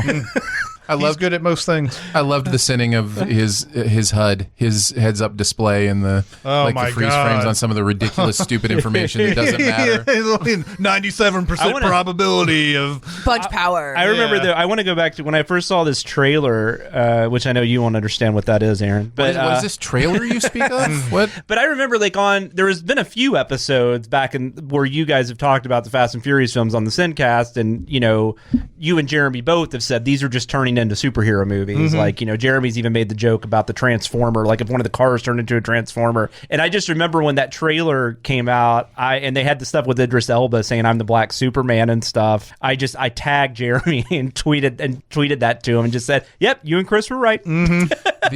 These are Marvel movies now. The day I saw Furious 7, I think, and it is officially turned into full-on superhero. They're jumping, 20 stories down and landing on their feet or whatever. Yeah. I heated up a piece of lasagna that night and chipped a tooth on a fork. And I just remember thinking, they're jumping 20 stories, and I can't even eat lasagna. And that's the one, isn't it, where they're in the car, in the apartment, and then they drive through the window and then land in the other building. And I bit my lasagna too hard. So, there's the difference. Sometimes, man, you don't heat that lasagna up right, though. It's got some crispy little that's true. pieces. No, it's definitely the fork. Food is dangerous. I don't recommend biting forks. That's just a bad idea. Yeah. I took a filling, I took some kind of dental work mark that had been done to me on I think it was like on it was on granola. I was eating granola, and all of a sudden I just had a pice of a tooth in my mouth. I was like, that's interesting. Yep. Fun. Getting older. Speaking of getting older, let's talk about Secret Life of Pets 2. It only took 2 movies for that franchise to stale. It doesn't technically age because it looks the same. Is this a movie? Interesting question. Wait, is this a podcast? Are we? No, but are we alive? But I mean, we exist. A lot of these animated movies, though, that become really popular, they make cartoons. I mean, they Disney has done this a lot. Like, you're talking about the philosophical discussion of film versus movie kind of idea, right? No. Oh, okay. No, I'm saying this felt like 3 episodes of a cartoon merged into a 90-minute movie. That Despicable Me 3, I think, is the worst at that. It's legitimately 3 different plot lines. But and Disney used to do this with their direct-to-video sequels. It would be like I remember this. There was a Tarzan one where they essentially just took, because they were about to do a Tarzan cartoon, so they took the first 2 or 3 episodes, put it all together, and said, "Here's Tarzan 2: The Adventures of Cheetah," or whatever, whatever they called it. Oh, that's interesting. Yeah, I really wish sometimes we had a video podcast, because a very subtle thing just happened a moment ago, and well, my pants fall off sometimes. Well, that's okay. You are now not wearing pants, just like Chris isn't. Would that be subtle though? Now it's now's a good time to update everybody that I'm still just in underwear. Yeah, it's an underwear party. It's a 50-50. We know that if Aaron drops, where it's a totally different experience. And I don't go to underwear parties. for Aaron is just going to the bathroom eating a sandwich right now. Right. So what happened was Aaron thought that there was a potential for a philosophical discussion about film, and he literally he puts his hands, he does the thing with your fingers where they you go back and forth, and he kind of he clasps his hand together, he leans back in his chair and goes, "Let's do this, I'm ready." He got so excited because he thought he was going to go into a philosophical discussion. I hate that discussion. Well, it's an interest. I don't hate any discussion just because I love to talk and debate, but goody. No. But it is an annoying one, right? Because it's entertainment. It doesn't have to be defined that way. You have sparkles in your eyes. I mean, now you're a little more closed because your arms are crossed. So let's move on before we get really uncomfortable. Do you want to do the descriptive audio version of this podcast? Yes.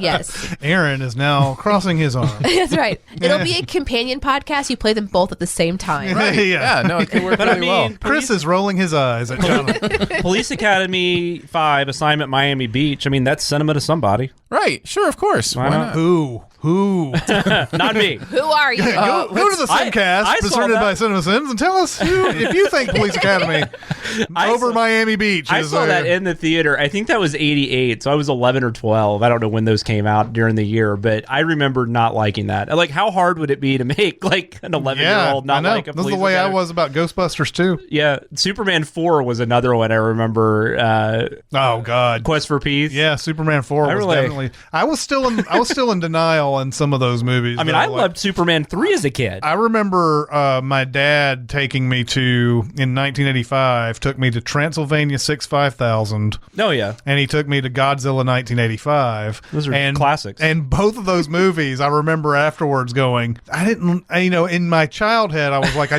didn't like it, but I liked it. They were good.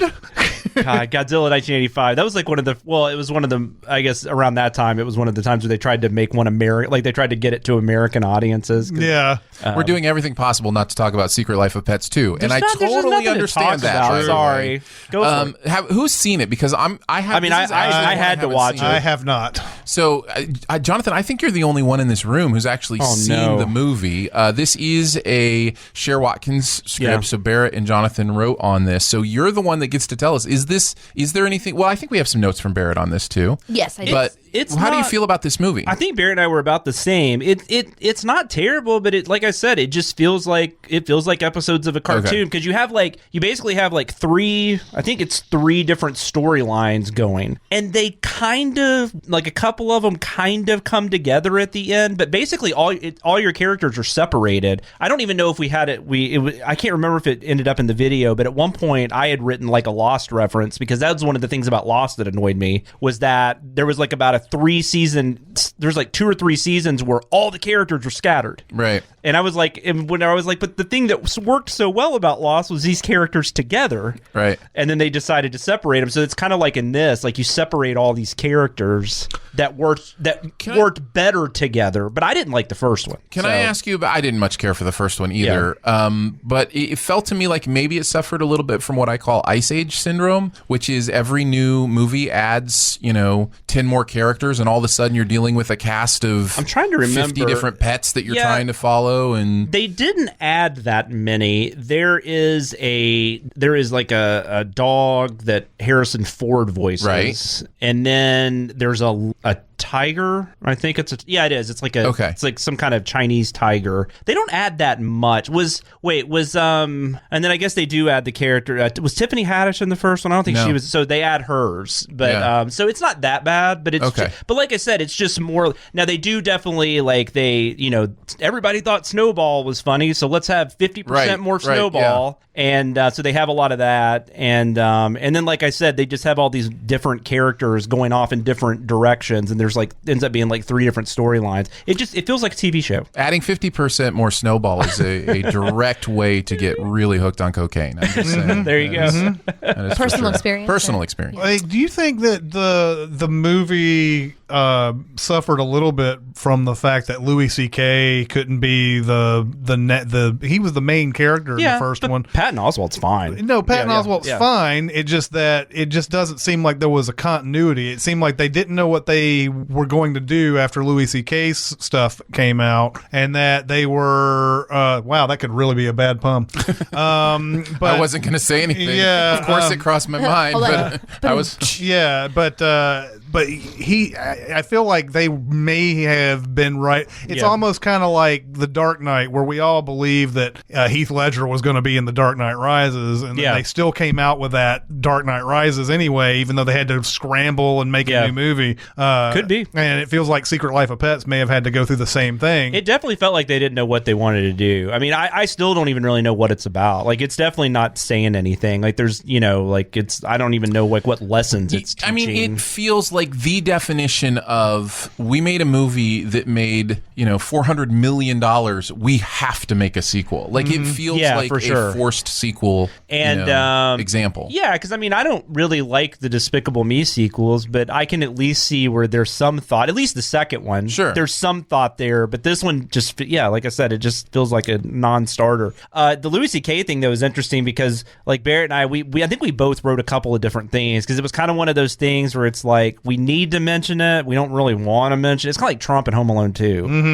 It's just one of those things where it was just like, we got to say something about this, but we don't really. Yeah. But I think it turned out what we used was perfect. Yeah, I thought it was good. So I thought it was good. I haven't seen The Secret Life of Pets, any of them, but the animation looks interesting. It's that Illumination. Is that Illumination? Is that the name of the company? Yep. Yeah. Okay, I thought I said that wrong. Yeah. Because I was going to say Illumination Animation. That just didn't sound right. It's Illumination Entertainment. Entertainment. Yeah. It just looks like it could be kind of fun. And one of the things that Barrett said was that, let me actually read that part. What did Barrett have to say? Not a lot. He said Secret Life of Pets 2 was completely unwatchable and had some talent, but it was at least 3 different episodes of a TV show or something thrown together, much like you're talking about. Did he say was completely unwatchable or wasn't completely unwatchable? Was not completely unwatchable. Right. Sorry. And then he also said only worth watching on a long plane ride with my son a few months ago. So that's kind of like, to me, it seems like a movie that would be really just an easy thing, mindless thing to just have potentially on for a kid to watch. Well, that's another thing. I watched this movie 3 months ago. I mean, no joke, I've probably seen close to 100 movies since I've seen this movie, and it's pretty forgettable. I'm surprised I'm remembering what I remembered. I guess watching the video helped, but yeah, it's pretty forgettable. Yeah.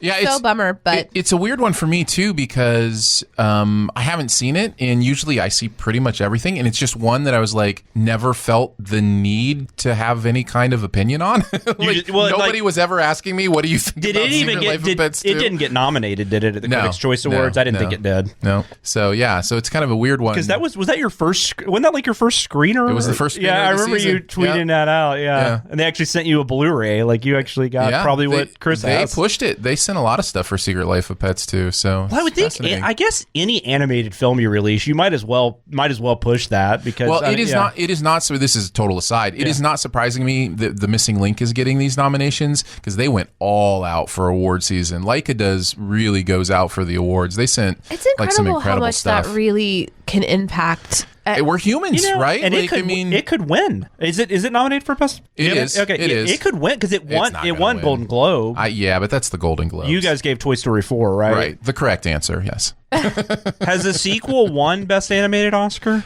Oh yeah. Toy Story 3, didn't Yeah. it? Oh, Toy Story 3. Yeah, Yeah.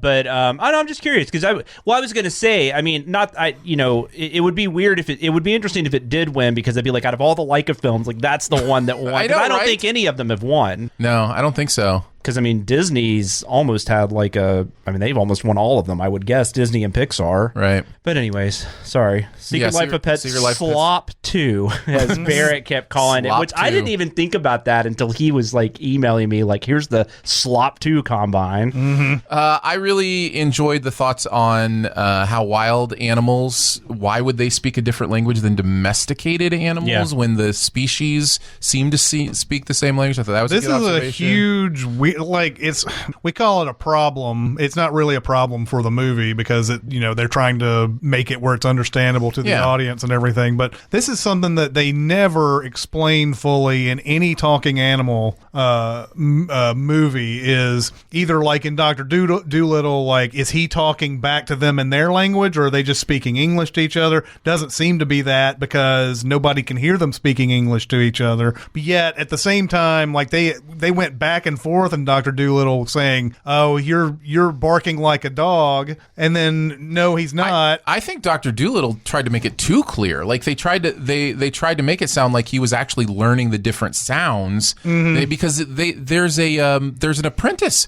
in the new Dr. Dolittle that's actually learning the languages. I'm like, wait, I thought it was like this magical thing that he was able to do. Yeah, I just assumed it. I mean, it seems like it would be the easiest way to explain it would be when he talks, the dog hears whatever a dog would hear, the cat it's just a hears magical whatever thing. a cat would hear. Yeah. A universal translator thing. Yeah, it's Star Trek. He's got a Babelfish, or something, Right. And so like all these, I saw the first Secret Life of Pets, and they went back and forth between how do they understand and how they muddled that up too. It's just, they never give you a quite like if you would just say magic. If you could just say magic somehow, then it would. It I mean, just go with it. Yeah. And if they're all talking to each other, I mean, I would think you'd have like noise complaints and stuff because I mean, it's like that dog has been barking for like 5 minutes. Yeah. Or like if I was the owner, I'd be like, shut up. That's true. That's so true. That's so funny. Oh God, that reminds me of when I had to go tell my neighbor to shut his dog up at like 1 o'clock in the morning once because he just let his dog just Speaking bark. of underwear, Yeah, he answered the door in his underwear. Oh wow. I think Aaron was referring you went over there in yours.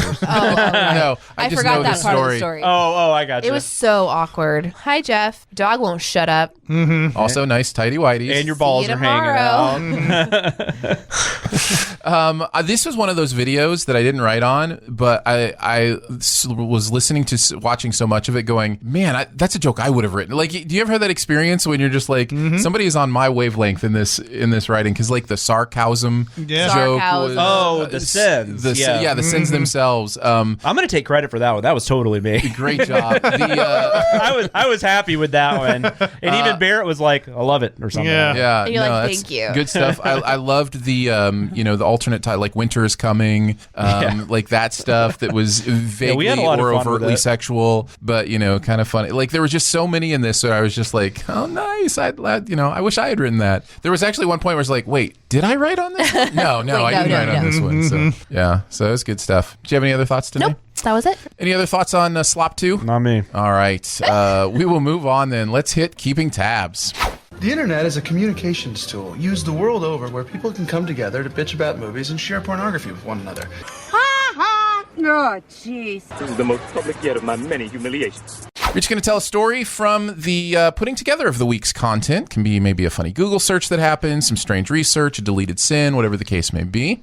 I'll kick it off since I already kind of laid my cards on the table with the cephalic lobes that stingrays have. I always it was just weird to see in Steven Universe these, they were very testicular. Bulbous. Yeah, they were bulbous and hanging. They weren't like thin. They were very bulby, yeah. Yeah, and they hung like off the chin. Like either testicles or saggy boobs or something like that. And it was just like, I don't think those ever look like that. And then I wondered, well, is it like dorsal fins? Because you'll hear of like when the killer whales are, exhausted or like their dorsal fins start to sag and that kind of stuff. I was like, is that a thing? And so I did research on these things, which I found out are called cephalic lobes, and they're an actual part of, what the manta rays specifically use for like food collection and but it's more like finger shaped. Oh yeah, they never look like that. They're very. In fact, the word phallic is in that for a reason. They're much more cylindrical and and straight. I know this because we see manta rays a lot because we have a really amazing aquarium in Springfield. It's like a national award-winning aquarium. It's at Bass Pro headquarters. It's incredible, and they have a whole manta ray tank at the very end where you can put your hand down and the manta ray, and so we see them up close all the time. And they're like little fingers. Yeah, they're definitely not balls. And so it was weird to me because then I started thinking like, why does somebody make that decision animation wise? Oh, maybe he has like inflammation. Well, that's what I wondered, but I couldn't find anything. Or like pus build up, and he needs to go to the manta ray doctor and have that's gross. I wonder if there's like a show on Manta Ray Discovery. Dr. Cephalic, like the pimple popper. Yeah. Cephalic popper. Probably. Yeah. That's your next keeping tabs. Find that. Search for it, Aaron. I am not watching Dr. Pimple Popper. That is not happening. I am not. There's no part of me. Has there ever been a part of me that is interested in seeing pus squeezed out of human beings? No. What is that? Okay. Who is it? Those things are getting ratings. They're on TV for a reason. Today you're about to tell me it's you. Yeah, I'm about to tell you that part of me understands. What? What is that? I was. My mother was obsessed with popping pimples on me growing up. Okay. And her father was obsessed with popping pimples on her. Okay. So it's like a thing. This is a thing you're not supposed to do, right? I don't think so. Doesn't it make your face pockmarked and all that? Yeah, you can get that, and especially also, if you're aggressive with it. If you're not like washing your hands, you can actually spread, like the dirt infection around, and you can actually cause more. This is why I got Oxy and stuff when I OxyClean. Oh my god, those Oxy pads. Yeah. Those things would rip like a layer of skin off. Oh yeah, those things were crazy. And it was always like, well, it must be doing something because it sure is. It's burning dirty. like it's dirty and it burns. Yeah. It's working. Yeah. But anyways, when I got married, I would instinctively just like when I'm scratching my husband's back, I'd start to just there's like this little picking motion. I don't know that I was as interested in like the popping part of it, but I had this natural thing. And so I worked for years to just completely stop picking my own face was a huge thing, picking his body. And then now it's not, I don't even think about it. I don't pop things. I'm not obsessed with stuff like that. And I will not pop my daughter's, like she's had several times just as a kid where she's got like a buildup on her face. Yeah, I just leave it alone. I don't even touch it because I'm like, I am not going to do what was done to me. And it was like being groomed like a monkey. You still haven't you just kind of like lay there and your mom just sort of grooms you and pops stuff. But then there's also this uncomfortable thing where you're like, ow! But you still haven't sold me on why you would want to watch a show of the extreme This is a thing though. There's I'm like just saying, videos some on YouTube. people There's No, it's a channel- show now. It's Oh, on I know it Discovery became Channel. a show, but going into that, estheticians, so I go and get a facial every like 3 months or something. And part of it is that they will extract whatever needs to be extracted from your face. And that's what they do all day long. They have client after client where they're just sitting there like extracting. So I'm sure there's part of it that's just like some people would watch a show about surgeries or something. Yeah, but that seems a little more like underground to me. Like it doesn't seem like, There's a proper way to get stuff out of your body like that. Yeah, I don't see like Dr. Spleen Squeezer, like I don't, the surgery I would show. watch that. That's because you're not supposed to squeeze your spleen, Aaron. Oh, is that why? Okay, all Anyway, right, fair enough. Sorry. No. That is where all this has led, and that is fine with It's me. my but- fault. I said that he had pussy ball face, and I'm sorry. Well, I derailed us. Maybe they should have just called the show Pussy Ball Face. That's and right. It would have been much better. Yeah. What did you have, Jonathan? When we were doing Hobbes and Shaw, we were playing around, or I think we both actually did this, where we were playing around with the title of the film, just because it's Fast and Furious presents Hobbes and Shaw, right? Yeah, and you had The Great Sin, which is Hobbes and Shaw, Two Hobbes, Two Shaw, or whatever. Yeah. We were just playing. So, but I didn't really do anything with this, but I just decided to look up like crazy titles just to see if there was something I could throw in there just to be really silly. Which I actually added one because we were talking about this on the Sincast, which I guess dropped today. We were talking about descriptive titles. So the Positively True Adventures of the Alleged Texas Cheerleader Murdering Mom was actually on my list. The House with the Laughing Windows, which I've actually seen. That's an Italian horror film. Sorority Babes in the Slime Bowl-orama, which I've sadly seen a couple of times. That was a USA Up All Night. You remember USA Up All Night? They would show that on USA Up All Night all the time. Was that the one that Elvira hosted? No, it was kind of like that. It was Gilbert Godfrey was a host for a while. Rhonda Shearer. I vaguely remember I wasn't supposed to watch it, and they just showed like weird horror movies and sex comedies and stuff like that. So, and then I found these ones I never even heard of. There's one called The Incredibly Strange Creatures Who Stopped Living and Became Mixed Up Zombies, and it's from the 60s. So I don't know what was the one this year? What was the one about killing Hitler that came out this year that had the super long weird title? Yeah, that's actually where the question came from. That actually came, and they said it was a Sam Elliott movie. Yeah, where the person who killed Hitler and the Bigfoot. Or something like that. Yeah. The Englishman who went up a hill came down a mountain. Yeah. And there's another movie that I found called The Perils of Gwendolyn in the Land of the Yik-Tac. Poor Gwendolyn. I know. She's got those perils. Yeah. Ginger Dead Man versus Evil Bong, which is a full moon thing, I think. Bela Lugosi meets a Brooklyn gorilla, which is really, that could have fit with the specific titles. Yeah. And then my favorite was Can Hieronymus Merkin Ever Forget Mercy Humpy and Find True Happiness? Which is also, I believe, from the 60s. Nice. So, but yeah, that was fun. Yeah. Very nice. Chris, did you have any thoughts from your work week last week? I feel like there's always stuff that I'm looking up. I don't remember anything specifically from Hobbes and Shaw other than there's a thing that I will do where they'll say something in the movie and I'll be like, wait a minute, did they mention that in an earlier movie? So I'll have to go through and we got this big digital library of movies, and I'll go through all these Fast and Furiouses and everything and just kind of look for things, and a lot of times it's like looking at the prior movies and certain scenes. And this one, we mentioned it before, but especially I think the sin you wrote, Jonathan, the whole that he's a bad guy and all that, and I wanted to show this in the sin, so I went back to Furious 7 or whatever it was to go and find that hospital scene where it was even worse than I even remember. It was like it was like how much he had done and everything, and they're just forgiving him for all of that and everything. So that was it was like the opening of Bad Boys for Life. Yeah. It's kind of like that. Yeah. So that was my tab, quote unquote, was really looking at the prior movies and everything to sort of do reference to it and everything. I am almost certain. I can guarantee you that I looked up on typed in flight time between Ukraine and Samoa. Of course. Which I think is something like 20 hours or something. Yeah. But the place where they were in Ukraine, they weren't in a major city or anything. Right. So they would have had to drive to a place where they could get a flight, and plus they're having to get this unchartered, unknown flight that nobody can track and everything. So they had to get it out there in the middle of the Ukraine. Of course, Ryan Reynolds. No, is it Kevin Hart? It's Kevin Hart. Yeah. Kevin Hart's the one who gets them the flight, and that was a great scene too on the plane where we didn't even show Kevin Hart. We just talked about him being there. We were like, we're not even going to show you. Yeah.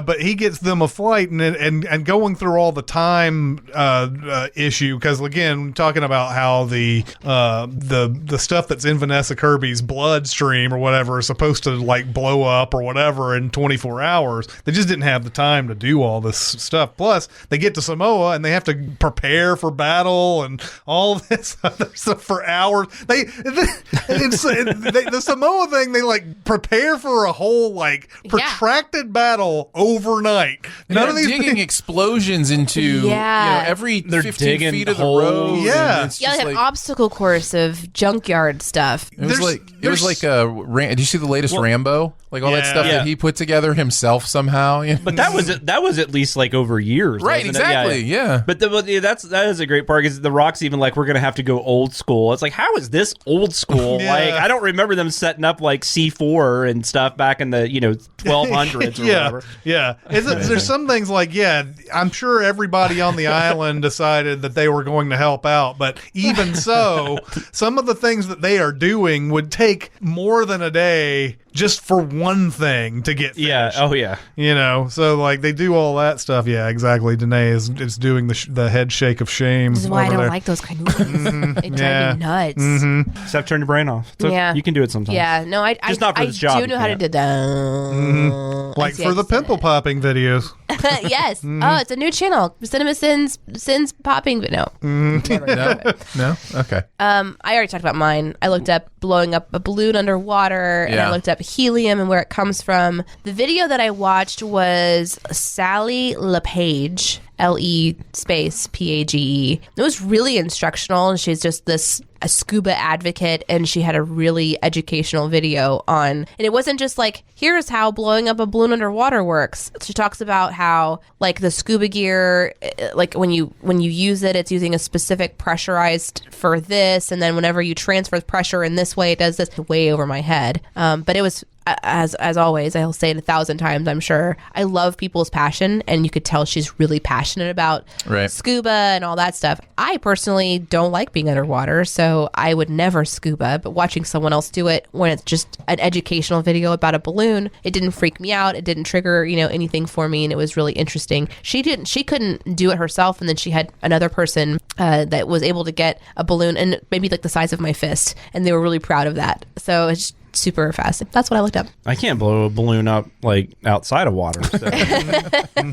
I've tried. It sucks. It's hard. Yeah. Scuba's great. Has anybody else ever scuba dived? I have. Oh no, I've never full on scuba. I've snorkeled, but I've never full on scuba dived. There's something about being underwater and being able to breathe that is really cool. Like, I don't know. It's hard to explain. Or traumatizing. It's possible. Until you turn around and see that shark, and you're like, God damn. Well, we damn it, Jonathan. 47 meters down. We scuba dived. I'm saying that would terrify me if I was down there. It would be awful. We went to a place called Stingray City, which is where fishermen used to throw their fish scraps off, and so the stingrays have learned to like feed there and live there forever. And we went down and knelt in a circle on the bottom of the ocean there, and the stingrays would just come up over you and go around the circle and take does food from any your of you hand. think about Steve Irwin though? It was beautiful. Any part of you think about that? I don't think that had actually happened at that point when we did that. So no. I mean, I think about that stuff. But that was really like a million to one, right? It was, he got him in the exact spot. Yeah, and he pulled it out. Yeah, if he had left that in, apparently he'd have been okay. He may have been okay. Well, that's the thing. I mean, you hear that a lot, but like if somebody like stabbed me or something, that's immediately what I would do. I would just yank it out of me. Yeah, of course. Yeah. I mean, hopefully there'd be somebody there to be like, no. I mean, hopefully I never get stabbed, but if I do, you're talking about how it basically becomes a bandage and it's right. Until a doctor can get look in there at it and say, okay, if we pull this barb out, we're gonna do it because when you pull it out, you're like pulling stuff back out. And it was in his heart. And well, especially the stingray barbs are they are built that way to tear stuff up when they come out. Mm-hmm. So anyway, great conversation for Danae. No, hey, anytime we talk about underwater, we're going into some pretty hard places, and it's my fault because I brought it up. No worries. Underwater balloons. Still more palatable than the pimple popping, though. That's right. That's right. Yep. Let's move on to the comment section. I appreciate your honesty. You're a real straight shooter. You are the ones who are the ball lickers. We're each going to pick a comment to respond to from the week's videos. So, Jonathan, why don't you kick us off? We've talked about a couple of them. You mentioned Despicable Me 3. That was actually a comment that got made about the separate TV episodes and everything. It is the to me, it's the epitome of that. Yeah, I don't remember. I just remember what's his name was the villain. Trey from South Parker. Park. Yeah. And he blew that bubble. That's all I remember. Yeah, the Rubik's Cube was one of the plots. The girls had their own separate and the Minions B plot, and the Minions had a separate C plot. That movie is just God, isn't Minions weird. 2 coming out this year? Something about Minions I think is coming out. I don't know. It's terrible. We've already done that movie though, at least. I learned something. Well, then on The Secret Life of Pets 2 also, this was just one of those things where I was like, hey, you taught me something I didn't know. And this wasn't in reference to a sin we did or anything. It was just, he was just throwing this out there. It was Jellin the cat. Sorry, I'm a little farther away from my computer than normally. He said actual Siberian tigers are extinct or nearly so because circuses and zoos kept crossbreeding them with larger cousins to make them more impressive. That's got to be about 500 million cents. And I was like, interesting. I did not know that they're not really Siberian tigers anymore. We've kind of bred them out of existence. Yeah, that's sad. Go us. I mean, yeah. Oh. Yeah. Siberian tigers. Sounds like something we want. Sure. It's just weird that we can. It's just weird that we can do that. Like, and is that going to eventually happen to dogs because they're doing all this crossbreeding with dogs to like help people with allergies and all that kind of stuff? Are we going to like not have like Labradors anymore because they're all Labradoodles? You know what I'm saying? Like that's just weird. We don't have bananas anymore. Did you know that? No, bananas are that way. So what am I eating every day? It's the Cavendish or whatever. Cavendish or something. Yeah, the actual bananas that people use, they don't exist anymore. But whatever I'm eating is very tasty. There was some sort of shortage or something, and they crossbred something. Yeah. And now we have the Cavendish. How long has that been? A long time. It's been a few decades. Yeah. Oh, it's like pretty much our lifetime. Yeah. I think growing up we ate bananas. I could be wrong about that, but then technically what we're eating is a different fruit. And now that is my favorite fruit. Now they're doing the genetic thing where there's not even any seeds and stuff anymore. So like the apples that really we have common, are basically like sweet styrofoam chunks. Apples? They've been able to breed seeds. I've never had a seedless apple. I don't think I have either. That's interesting. It's scary. Like you can just eat the whole thing? There's not a core or anything? Yeah. I don't like it. Oh, that's interesting. Yeah. I stopped shopping at a store. I won't go in. It scares me. It's just witchcraft. Yeah. It's like voodoo. What is this? Right. My comment that I really enjoyed was from M, who said about SpongeBob: the rock bottom bus depot closes at F past 111. Final sin tally 111. Could it be? We when we did Back to the Future, the sin total ended up being was it 85? Was it? I'm trying to remember the speed that they. 88. It's 88. Yeah. God, why can't I? That's the movie that I know a million. Like, it just could not think of 88 for some reason. Yeah. I think the sin total ended up being 88 on that. Ooh. And I'm trying to remember. I think it may have been 89, and then I cut one just so that it would. Of course. Yeah. So. Yeah. It does happen. Sometimes it is intentional. You never know. Mine comes from Sweet Ashlyn. Says, me knowing that this is one of my favorite this is the SpongeBob video, by the way. Me knowing that this is one of my favorite episodes and knowing what comments will likely be made, I'm going to be hurt by this. I just know it. Me, after watching and laughing my ass off the entire time, still one of my favorite episodes, but this was fantastic. Yeah, I read that. Also super happy to see the negative sin right off the bat, regardless of how inconsistent the body models ended up being. Further on, we got into the show. Always great to promote body positivity. So I appreciated that comment for a couple of reasons. But I also love every single comment that's like, I love this show. I know it's going to hurt, but you guys are hilarious. Like that's because you get it. Like that's how it's supposed to be. So yeah. I loved bringing that one up. Chris, I mean, if you had a comment, but we know you don't like to read them, so just. I mean, if you had one, I would respond, but I'm not. Yeah, I'm. Here's one. Here's one from Danae. Okay. Do you want to play Dungeons and Dragons? The answer is yes, Danae, but he might yell at you. But I might yell at him. Yeah, yell at her. But like, no, I'm trying to figure out where this question is coming from, when you wanted to do the Dungeons and Dragons, since we live in different states. It was on Hobbes and Shaw, and weirdly, it says something about the internet being an option too. This comment. Oh! You had a. You can play Dungeons and Dragons on the internet. You played played with CinemaSins people, right? Actually, that fans. super happened. There was a whole fan discussion about like let's play D&D together, and one person is a dungeon master. He put the whole like game together, and we played online. There's like a website where you can see a map and everything, and he drew a map. It was the city of Sin, and everything like he gave it was encouraged to try to make like CinemaSins jokes. So at one point in time, there was he was describing this person who was kind of setting the scene, and I was like, is this person doing narration? Ding. And everyone laughed because that's just like, so it was really fun. Yeah, we got to play with some fans, and it was a lot of fun. And actually we have other people that we're hoping to be able to play. Almost everyone was in a different time zone. So the DM was in the UK. There was somebody that was in Canada. I think there was someone from California, and then 2 that were in Central. So we all just kind of found a time that would work for everyone and played for about 4 hours and had a really good time. So hopefully we'll be able to do that again. Yeah. Okay. Nice. So it was fun. That's like 4 hours. God, that's why I don't play golf.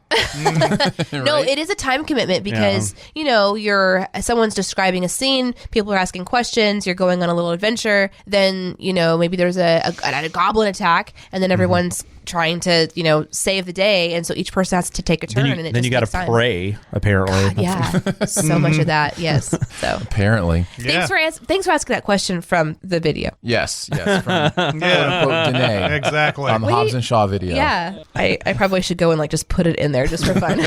Yeah. All right, let's move on to Beyond the Sins. To infinity and beyond. Somewhere beyond my wild history.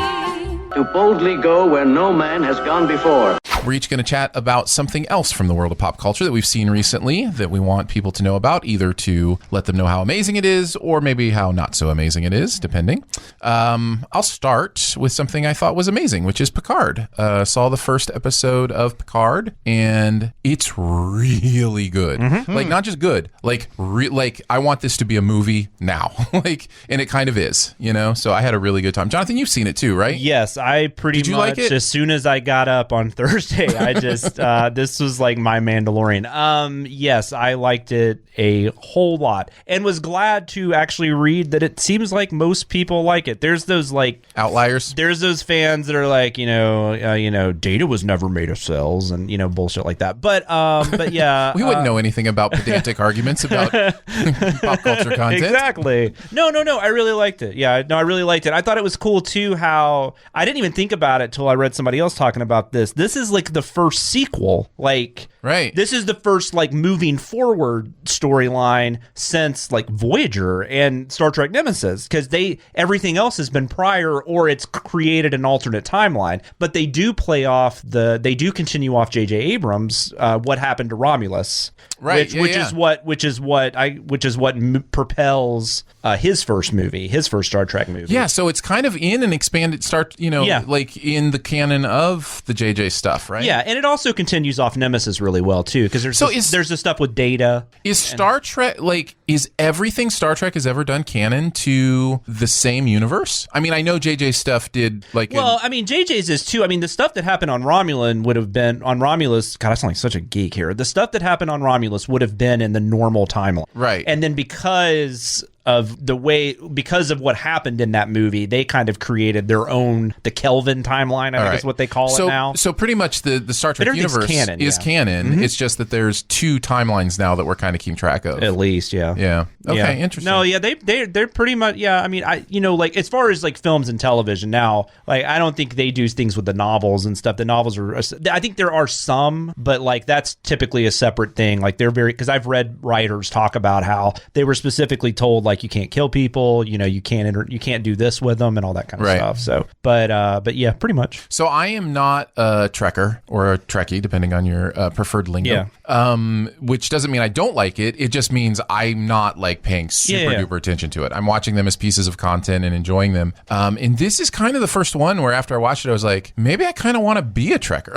Like I kind of want to study this stuff. I kind of, because you can feel the depth of that world in this show. show. And just, I'm like, I love the technology. I want to kind of see how that technology compares to, you know, other pieces of content from the Star Trek universe. I really dug a lot about this show. I like, and one thing about Star Trek that I've always really liked is they really delve into I love how they really deal with like people making decisions, like people making choices that are going to, could change the course of everything. And they really tackle that hard. And you can kind of see there's probably going to be some stuff here where that's going to stem from. Because, I mean, I don't want to give away anything, but the things we find out, like, that have happened to, like, you know, androids and, you know, stuff like that, like what's going to kind of kick off this storyline is really intriguing. It's very much like classic Trek. But at the same time, this also feels more like Discovery. It's very modernized. And Stewart just jumps right back into this. He's never been gone. Man. He's so good. Yeah. And he's 79 now. Like, oh, wow. I didn't even know that. He's almost 80. And he is delivering a, you know, performance just full of life. I will say, because I've had some people ask me this,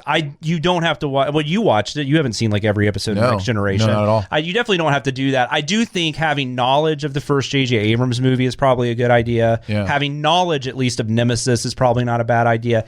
I have read that having not, because critics saw the first 3 episodes, I have read that having knowledge of First Contact is helpful, but I don't think if you haven't seen any of those, I still think you're going to be able to get into this. The other thing I really liked about it is that it feels like it's willing to take risks. There's some things that happen in this first episode that I'm like, you just went there? Yeah. And so I was like, yes, let's do this. Well, that's the thing.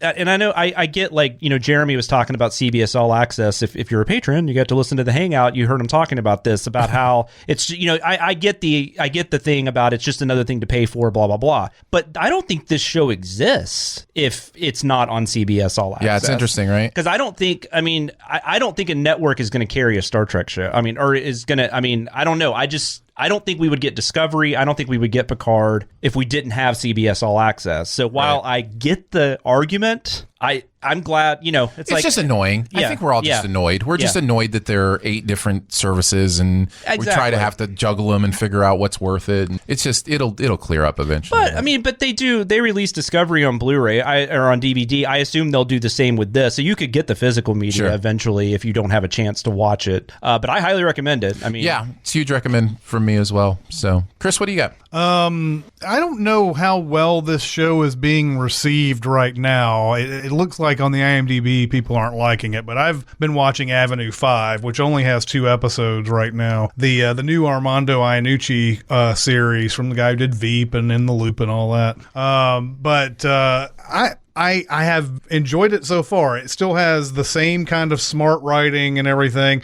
We were talking about it earlier, Aaron, and I think you were saying how it feels rushed, and I agree with that. I think that it's possible maybe they blew their wad on the whole, like, they're going to be, they're off course, like right off at the beginning, basically. And I feel like they could have built up a lot of these characters first, and then maybe by the end of the season, could have gotten to that whole directed off course thing, because now the whole directed off course thing is the entire series, right? And now, like, every episode feels almost like Prison Break in a way, where they're like, I know like they keep trying to find new ways to get back earlier and everything, and that's where the whole story is going. But that said, the way it started out and everything, I do think it's funny. I think the actors, like Hugh Laurie's doing his usual best. Josh Gad's great in it. Zach Woods, who's always a scene stealer, is great in this.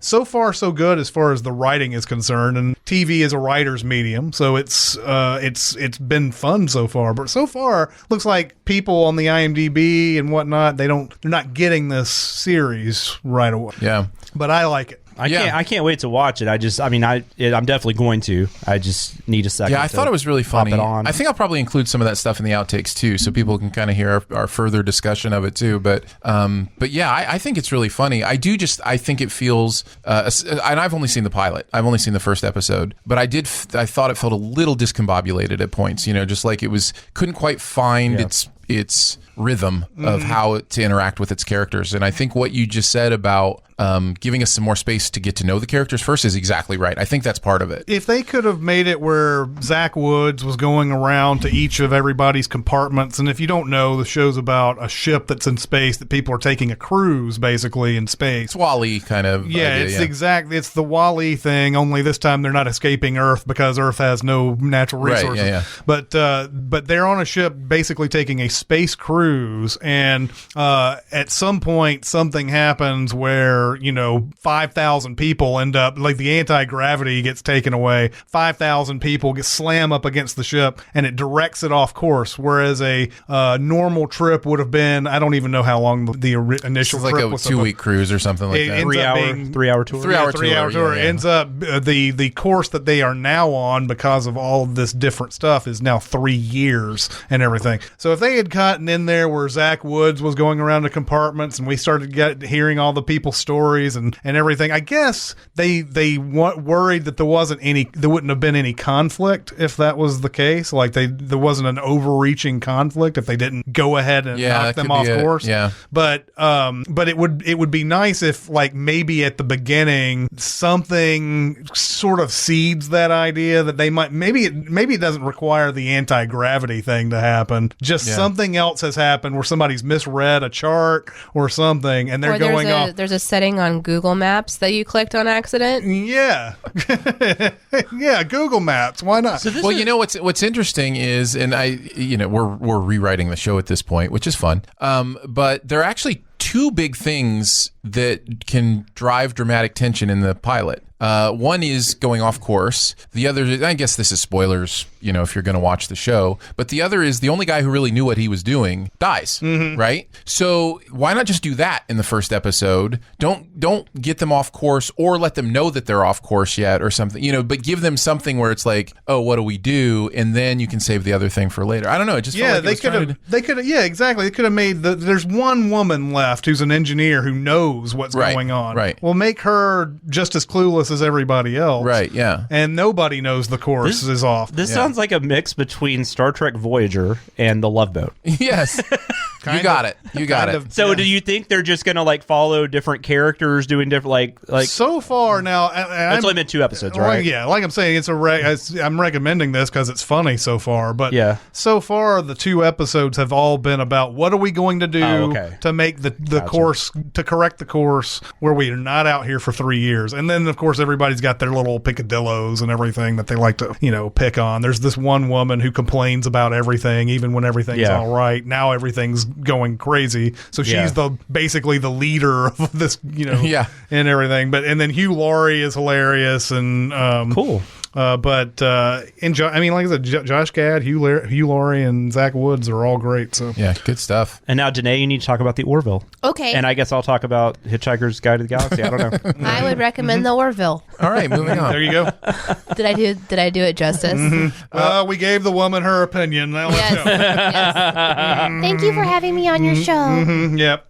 What do you want to talk about? I am going to talk about stickers. This is the last call for stickers, y'all. You have just right now today to go and claim a sticker. So I wanted to talk a little bit more about that because we have behind the scenes stickers. It was a swag thank you for filling out the survey, for just everything. And I've been telling you guys to get over there on the newsletter, and I've been communicating all of this through newsletter and Twitter, but I know there are some of you that just haven't had a chance to do that yet. I don't have a ton of stickers left, but I would love to mail all of them out and not have any left at all. That'd be kind of a cool thing to do. So my plan is the first week of February to compile the mailing list and then get them mailed by the second week of February to every single person who signs up for a sticker. I only have 200, so I can't do everyone who listens because there's a lot of you guys, but I'll do as many as I possibly can. Awesome. So head over to our official Twitter, which is CinemaSins BTS. Do that. If you can't get on Twitter, you can send an email, bts@cinemasins.com, and we can get a link to you. Even if you sign up for a sticker and you don't get one, I'll at least have a list of people who wanted swag. And the next time we do something like this, I can come back to you guys first and say, hey, we're doing it again. So at the very least, even if you're like, oh, there's probably not a chance I'm going to get one, please let us know anyway, because I think it'd be just really fun to continue to do giveaways. This first giveaway is to like 200 people, which is so cool. Thanks to CinemaSins for letting us do this, because, you know, we had a plan, and sometimes you do giveaways, it's like, you know, we have one cool thing we're giving away. And this time we got to do 200, and we're mailing them all over the world. And we've got people that are in Germany and Australia. One of them's going to New Delhi. So, you know, we're going to be mailing these BTS stickers all over the world. That's just super fun for us. The New Delhi down on the corner? No, the old. It's actually across the street from the old Delhi the other way. Oh, okay, got it. So just glad to clarify. Yeah. So anyway, I just want to let you guys know that that's still an option. This is kind of the last little moment to get engaged and get involved. But my next goal is to do another giveaway when we get to like 100 reviews on iTunes. So I'm keeping my eye on that. And Apple Podcasts. On Apple Podcasts. What are we at? We're like at 43 or something. That's cool. So I think we don't have as many like physical written reviews, but we have star reviews. So that counts, right? Ratings. Yeah, ratings. Yeah. Rate and review. That's the best. Yeah. Yeah. If you can rate and review, like just write a little bit of a blurb, that's actually a really cool way for us to get on some other charts. Like both. I don't know. I just saw this the other day when my chart information came in, but both Behind the Sins and Sincast are in the top 100 US, I think, film reviews podcast category. And so one of the ways that we do that and get on other recommend lists is by reviews. It is your fan power and your excitement for the show that really puts us out on different platforms. Your excitement for the show has allowed us to have some sponsors start to be interested in the show. So I don't know, it's just kind of fun. We just started this is our 31st episode this week. So it's not like we're at it for over 100 or something crazy. So anyways, we're just really excited, and I'm really appreciate all you guys for all the love that you show us. It took me about 15 seconds after you said, I want to talk about stickers, to understand what you had said. I thought you said Tiggers. And I was like, are we like a Winnie the Pooh thing? Hell yeah. Yay. And then I was like, oh, no, maybe she said Snickers, and she wanted to talk about candy. It's probably because I'm congested. She felt today feels like Snickers really aren't talked about enough anymore. Right. She wants that to go up the candy chart. And I was like, did she say Chiggers? Yeah. The bug? God. Like, I was like, I can talk about those too. No, please don't. Pimple popping and Chiggers is too much for one episode. All right. I think Jonathan, you are it. Oh yeah, you took mine, which I'm actually glad, because I can talk about this other thing, because there's a couple things. I knew I should have let you go first. Oh no, it's okay. No, I'm glad I can talk about this. Although I don't know that I've ever been negative before in this spot, but I am going to be today because this was very disappointing. But I watched the Jay and Silent Bob reboot. Oh no, and you didn't enjoy it. Have you seen this? I'm so glad you've seen this. Are you in the same boat as me? I like it. Oh, you did like it. Okay, I'm sorry. Good. You got both sides. Kevin Smith is now doing this thing where I've heard some stories that he's told, but I don't know the whole thing, and I don't know how much this was involved with the studio thing. But I know he's doing this different thing with the way he tours his movies, because the way he gets his movies out there, like he tours with them and things like that. And then they did Fathom events and stuff like that. So my guess is he has a lot of control over these. Like he's not having to take answer to notes, or he's getting to do whatever he wants. I feel like I felt that in this movie because I almost wish somebody could have reined him in like just a little bit, because this movie's all over the place.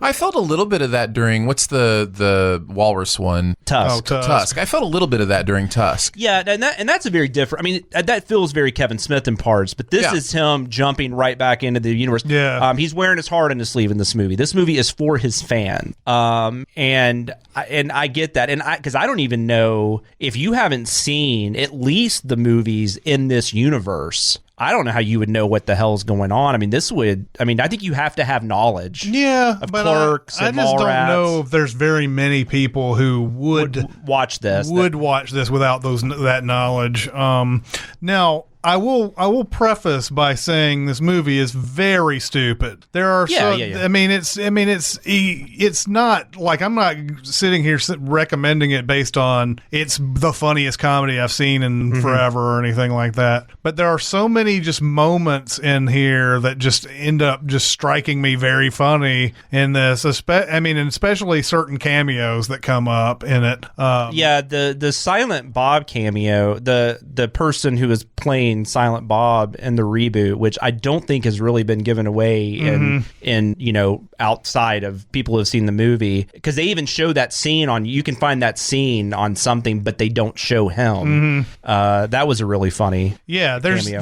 It's one of those comedies where there's just enough in it where you're like, okay, I can get along. I can go along with this. And there's some moments obviously that aren't very funny at all, and it gets really stupid and sophomoric and everything. But like for the most part, like I was like, it was like every 5 to 10 minutes or so there would be something that made me laugh. So I was good with it. Yeah, I didn't laugh that much for about an hour, and then I think towards the end I started laughing at some things more. And I'm not the hugest fan of Jay and Silent Bob Strike Back, although I like it better than this.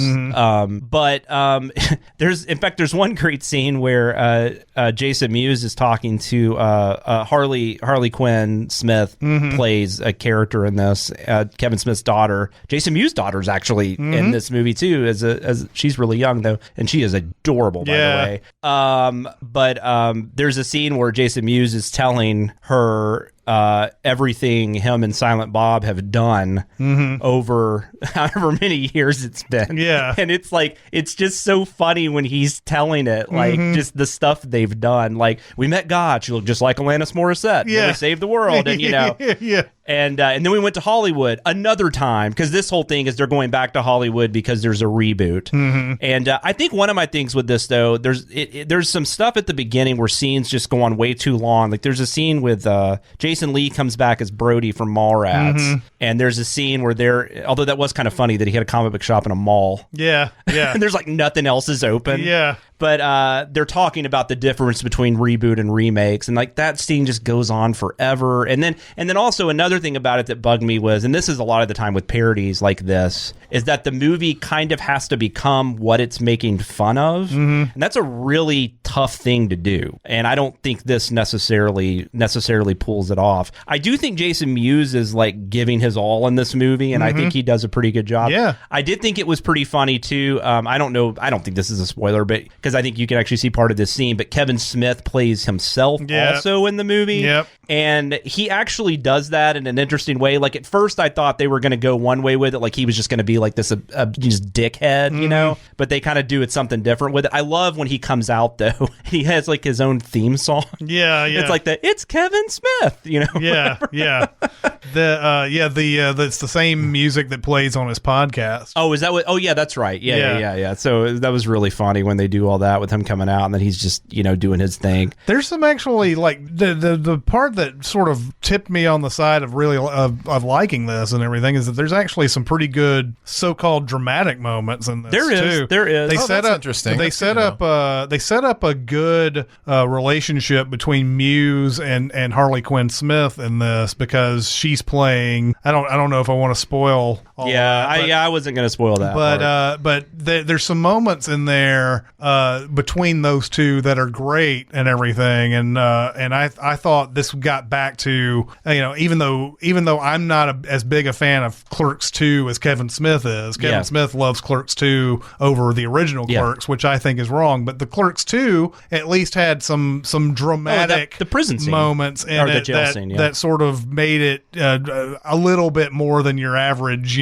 bullshit stoner comedy. Yeah, stoner comedy and everything. So this has stuff like that in it too. So I think it was elevated. It's definitely better than Yoga Hosers, which I haven't seen. But I'm sure it is. Although they make fun of like every Kevin Smith movie. Because they actually, the Yoga Hosers, even though I haven't seen it, I did laugh at the part of that where the people that liked Yoga Hosers or whatever, they were in the crowd, but yeah, no. But this is the Kevin Smith parody movie basically. So even more of a parody movie than Strike Back was. Yeah, and you do have to kind of know Kevin Smith's all of his stuff to really enjoy it, and I think most people who watch it will. So yeah, I've read both. I was really curious because I hadn't read much about it. I don't even know if I'd seen a trailer to it when I watched, because they weren't showing trailers from the theaters or anything. But I don't know. I was a little disappointed. I didn't laugh that much, and Harley Quinn Smith, she's fine. I don't think she's a bad actress or anything like that, and she seems like the coolest fucking person on the face of the earth. So I don't want to say anything disparaging about her, but I don't know. I just wonder if they had I'm trying to think of somebody around that age. I was about to say Vanessa Hudgens, but she's older. But I don't know if they had somebody else a little more established. I'm just curious if that would have played off, because I love one of the things I've loved about like Dogma even, and Jay and Silent Bob. I love seeing Jason Mewes play off like Chris Rock and people, you know what I'm saying, and like people like that. I love seeing him do that because he actually holds his own a lot of the time, and it's really entertaining to watch. And but these are very it's weird. I don't know. I was pretty excited to see this because these are characters that I've enjoyed a lot over the years, and I love this kind of Kevin Smith. I mean, this is the Kevin Smith movie I fell in love with. So, because Clerks is still one of the greatest theatrical experiences for me ever, even though I was in that really dingy Franklin Cinema theater where you could smoke. Do you remember that one? And most people weren't smoking cigarettes. And you could drink cigars. Yeah, they were smoking cigars, and maybe Swisher Sweets, and probably something that rhymes with smack smipe. Cloves. But yeah, no, I was a little disappointed in it. But you're right, it has its moments. And I'll probably watch it again. Yeah, because I punish myself with things. Well, it sounds like a light warn and light recommend basically. Yeah. So that's good. I think that's a good balance. And you can it's available like anywhere to rent now, so I think you can stream it. And I think it's not free. The movie itself speaks to something that's pretty cool about this era of fandom, which we think about toxic fandom, and certainly there have been a ton of negative things with that. But there's also this other side where stuff can be just for the fandom, and the thing about going and touring it, and with fans and stuff, the idea that somebody can find their people that love their stuff and just present it to them, that's kind of a cool part of what technology has allowed fandom to kind of be there is like a lot of the references seemed a little obvious, some of the cameos and stuff, but there is a cameo of two people from Jay and Silent Bob Strike Back. Do you know what I'm talking about, when they go to they're at the convention and there's the two people that say, wait, I've always wanted to say this, and then they you know what I'm talking about? Yeah, that was really genuinely funny. That was like, awesome. how are you going to bring them back? That was but I mean, like, once again though, if you haven't seen Jay and Silent Bob Strike Back, you're going to watch that and be like, what? Yeah. But and nobody is better. I don't think there are very few people that are better than playing to their fans than Kevin Smith. Like, he loves his fans. Him and Mewes. So I think that's kind of cool. That's the thing about Jason Mewes. Like, I don't know if I've really seen him in anything else other than playing Jay, but like, he's so, regardless of whatever else he's done, like that's like one of the most iconic characters in film as far as I'm concerned. And he's also a really good guy. I mean, we met him. Yeah, we interviewed him. Yeah. I guess that was 2 years ago at Wizard War. Was it Wizard? Yeah, it was Wizard, and he had a bunch of projects. But before that interview, I went and looked for a bunch of Jason Mewes and Brian O'Halloran movies, and Brian O'Halloran's been in a million very low budget movies that you haven't heard of before, and I think Mewes has too. And I found a few of them and watched them and everything before that interview. But yeah, they're not generally in mainstream movies or anything, but they've had a lot of stuff. Yeah, because I know he did a movie with Paris Hilton, because he's talked about that before. Jason Mewes, he's talked about doing a movie with Paris Hilton before and how interesting that was. Yeah, but like I said, but I mean, Jay, to me, that's about as iconic as it gets. I mean, it's just crazy. Some little indie movie that costs like $25,000 that they've been in this many movies together and created this, and I don't know that they get the respect that they probably deserve. But nice. Well, that's gonna wrap it up for Behind the Sins this week. Don't forget to make sure you are subscribed. Go ahead and leave a comment or rating as well. You can hang out with us on Twitter. We are at CinemaSins BTS. Personally, I'm at Aaron Dicer. She is at Danae Says. DENEE says. And he is at Sam Loomis 13. So for Jonathan Watkins, Danae Hughes, and myself, we'll see you next week. Thanks for listening. Send any feedback to behindthesinspod@gmail.com. And be sure to subscribe or message us at Twitter. And be sure to visit cinemasins.com. Our processors have a whole bunch of knobs on them, and then the board has knobs on it for each channel. And the too. the mics have knobs behind them. Yeah, and so everything is like if you tweak one thing, it's just like it's all this manipulation. Mm-hmm. A lot of tongue action. Yeah, there's a lot of tongue action. Your store was really popular every Monday, in the 90s, wasn't it? Every Monday, they're always polishing knobs. I don't know what they mean by that. Polishing knobs. And then I found out they literally meant they were polishing knobs, so I was very confused. Yeah. We worked in a door store. I mean, that's what you do all day. Yeah. So, hey, and you clean off doorknobs, too. Yeah, that's true. And you come unhinged. Yay, I did it. There you go. And you get blowjobs. That's your best shot. That's your best shot at a sexual door pun is you come unhinged? No, I wasn't going for sexual at all. Oh, okay. I was just thinking, what does a door do? There are hinges. Yes. You will become unhinged. There was a rub and tug that was on 8th Avenue for the longest time, and there was a sign that said parking in rear. But what is rub and tug? What kind of a company It's a massage is that? parlor. Really? Mm-hmm. That's a colloquial phrase for a massage place that also does other things. They had like... they weren't called the rub and tug. No. Oh, okay. I literally thought you were talking that the business was called rub and tug. No, it was probably called Mistress Ann's or something like that. I was thinking like a dog grooming There was place like... or like a rub. This was like 8 or 9 years ago. There was like 15 or 20 places busted in Murfreesboro alone. Oh, we just had a bunch of places busted in Springfield, right? That was just a couple years ago. Silly putty? What would literally be called rub and tug? Nothing. I'm still trying. A place where you'd get rubbed and tugged. Maybe a place where you oil ropes that are used for tug of wars. Yeah. Super important company.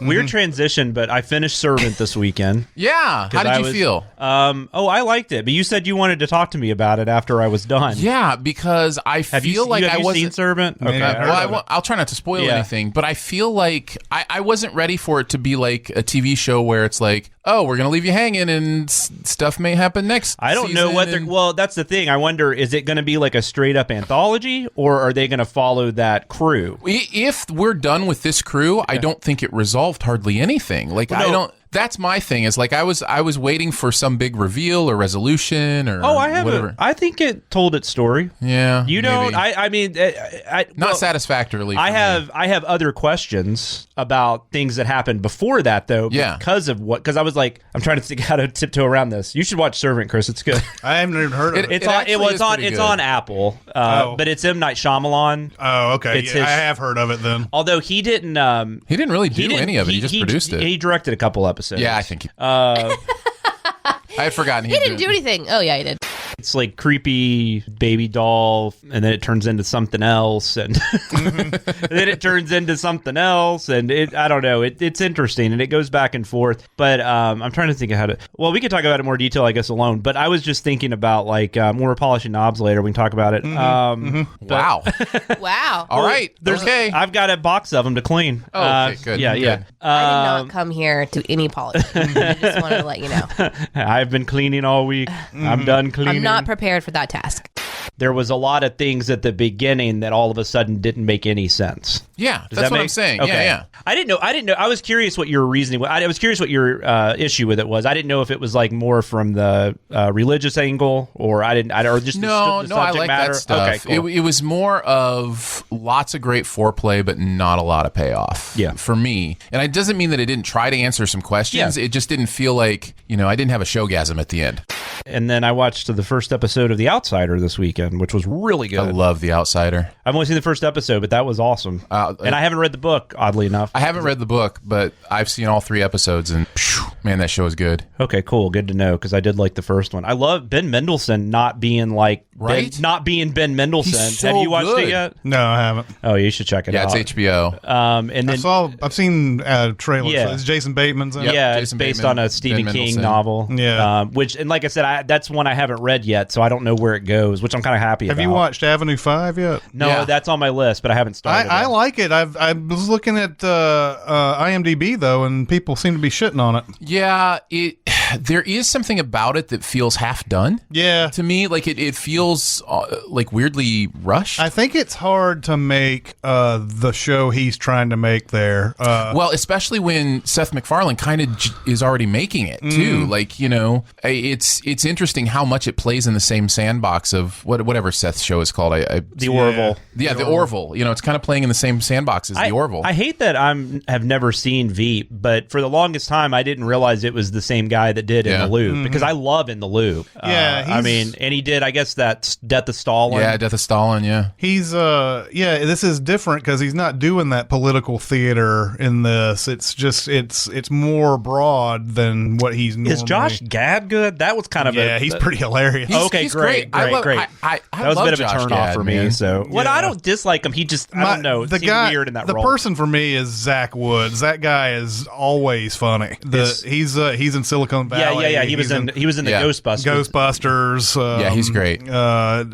He was in Veep, and he was in. He's been in a lot of stuff. He's got a great delivery. Yeah. There's my favorite joke of the pilot episode, which I won't spoil here for anybody who hasn't seen it, but it involves Hugh Laurie speechifying, and then at a certain point speechifying a different way. And because I noticed it before they brought attention to it, and the way they played that joke was just so perfect. Yeah. I just wasn't expecting it, you know? Yeah.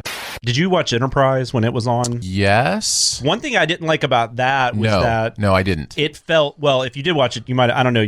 It was supposed to be at the beginning. It was when they launched the first ship, and but it never felt like that. It felt like they had already been in Starfleet for like 50 years. Yeah, it was really like corporate. Yeah. And it was just like you would have had, like, it would have been stuff like that where people were trying to figure out what they needed to do and how they needed to act, and it was meeting aliens would have been different. It was like Downton Abbey, yeah, but in space. I mean, they did do a couple interesting things where, like, one of the crew members, like, as soon as they go to like the first planet with aliens, he fucks an alien. I mean, but then that was played more for humor because I think he got pregnant or something. That was dumb, but dumb or amazing. I think so. Yeah, dumb or awesome. That show did get better as it went along, but it was pretty rough. Yeah, the female in the room is like, no, that's fine. Guys can get pregnant. We can. Let's talk about that. We can take turns on Junior's that. Actually, Junior's a true film, right? Yeah, it is. Yeah, it's a sequel to something that's funny.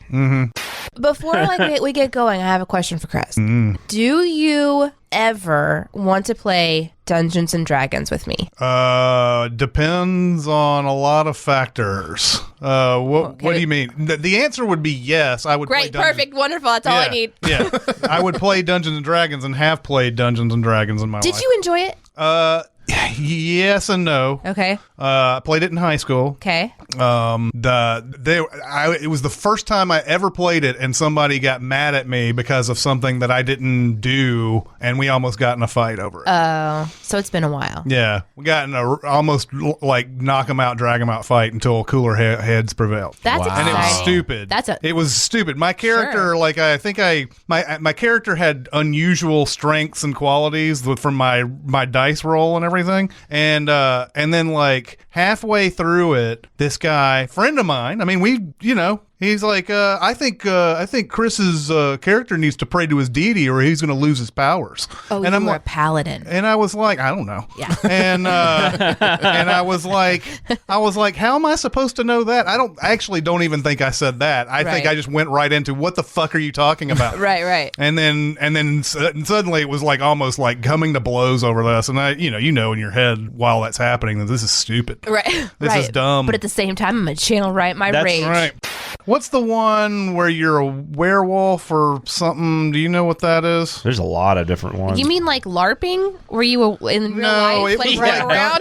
No, it was like Dungeons and Dragons, but I'm going to look it up. The Teen Wolf, the role-playing game? Yeah, it was something. Oh, man. That does actually sound familiar. I remember in the 90s that there was this. I mean, it may still be a thing, but it might have been called Lycan or something like that. Yeah, maybe. Wolfen. It was called Wolfen. It was called Wolfen. Yes. I didn't find it. You didn't find it? Nope. I'll look it up. Wolfen is also a Albert Finney movie from 1981. Oh, is it? Yeah. about Native American werewolves. Wait, did you just pull that out of the ether? That's what Jonathan does. Yeah, no, I do know. I mean, I just recently rewatched that movie, so that's kind of why it was in my head. But yes, I know years. I don't know why I know years. My husband Everybody does that. knows random things. I just know years. My husband does this with baseball stuff. Yep. Like stats for baseball. We'll be watching a whatever. Chris can do that. And he'll say, oh, wow, they haven't done this since this year. Again, and it was this game against these people. Oh, and by the way, this is the album that came out that same year. Yeah. And then like a beat later, the actual people on the TV will be like, wow, that hasn't happened since da-da-da-da-da-da. Justin, you need to get paid for this. Like, and I wish I'd kept that to myself in my neighborhood, because I don't remember how this started, but I don't really drink, and I don't drink. And but we go to neighbors' houses, and they do, and my wife does. And my wife thought it was funny to tell them that I could do this year thing. So now every time we go to one of these things, they're just like, "Hey, Jonathan, hey, No Country for Old Men." Yeah, yeah. That's the way I would. I'm not a monkey. Yeah, you will not make me dance. What do you think about the growing cock movement that's going on right now, where they're showing penises now all the time? normalize the penis. Yeah, especially flaccid ones. I'm like strangely happy about this. I think you should because I think it should be equal. I agree. I totally agree. And it hasn't been for the longest time. And it's like, And it's just weird. It's just the body parts. It's super. I think it's like just very like what religious sort of our country is kind of started with really religious people who were very against everything had to be very pure and covered and sensitive and all this stuff. So I think but it was okay to marry like 10-year-olds. That was cool. Yeah, that's fine. We don't want to show penises. Oh yeah, because you own people that are women and children. Yeah. Oh yeah, it's cool to own people. Yeah, but don't show them naked. No, don't show them nude. Nope. Die Another Day also has one of the worst openings in a Bond film, and it's got that Madonna song, and it's got Is that no? World Is Not Enough is the hot air balloons, he's getting right? tortured at the beginning of Die Another Day. Yeah, that's right. And then it's like it's not your typical Bond opening, and then it goes into that gonna die another day, and it's a horrible. It's one of the worst intros to a Bond film ever. Is that the one where he's like naked and they're like smacking him on the ball sack? No, that's a Daniel Craig that's one. a Craig one. That's the first one, right? Isn't it Skyfall? No, that not was very Skyfall. uncomfortable. Casino Royale. It's Casino Royale. It's very, very uncomfortable. Yeah. You have no idea what that feels like, Danae. You can't talk about it. Speaking of which, and the pilot of The Outsider, Neither though. do you. You don't know what that feels like. Well, that's true. Fair point. I love when Jonathan and Chris are in the same room talking movies. And for Danae and I, it's basically like that scene in Strangers on a Train of the tennis match, just watching you guys throw facts at each other back and forth. Yeah. It's amazing. What? Isn't it Strangers on a Train where they go to the tennis match? Yeah, Stranger. I think you said Stranger. For some reason, I heard Stranger Things. And I found my head going back and forth. They're at the U.S. Open, and the one dude is just staring at. Oh, it's such a great shot. And everybody else is going back and forth. Yeah. Such a great shot. That's one of my top 3 Hitchcocks. Yeah, because we're all in the room together. Yeah. Yeah. Hi. Sometimes. Yeah. Hi. How's it going? Hello. What's up? Hey. Hi, Jonathan. Hello. Hi. Oh, by the way, since I don't feel good, I can totally do that girl from Brooklyn Nine-Nine. So. Oh, Chelsea Peretti. That's that's Jordan Peele's wife, or right? Girlfriend, wife, wife. Not only do you know all facts about movies, you also know the tea. It's pretty amazing. The what? The tea. I don't know what that means. All right, let's move on. I follow the words of Melania Trump. Be brave. That's right. It's really deep and meaningful. Yes. Yeah. You can tell because she's like exactly. She's got such depth. She does. Nice. That's good. Danae, what about you? Well, what? Anyway, I want to know more about Danae's opinion of Melania Trump. I'm ready. Do we really know that much about her? I don't even know that I know anything about her. That's why it's funny to say she's well. Right. There you go. Okay. Her real quote was "Be best." I didn't know if you knew she. I didn't know if you knew she was in Michael Vick's Dog Ring or something. I didn't know. Be best. Yep. That's gotta be a T-shirt. Be best. That sounds like one of my quotes. That is. That's we were gonna make a T-shirt of that thing that you said. Live life and do stuff. Live life and do stuff. Yeah. Yep. Be best. Exactly right. Yep. Speaking of penis,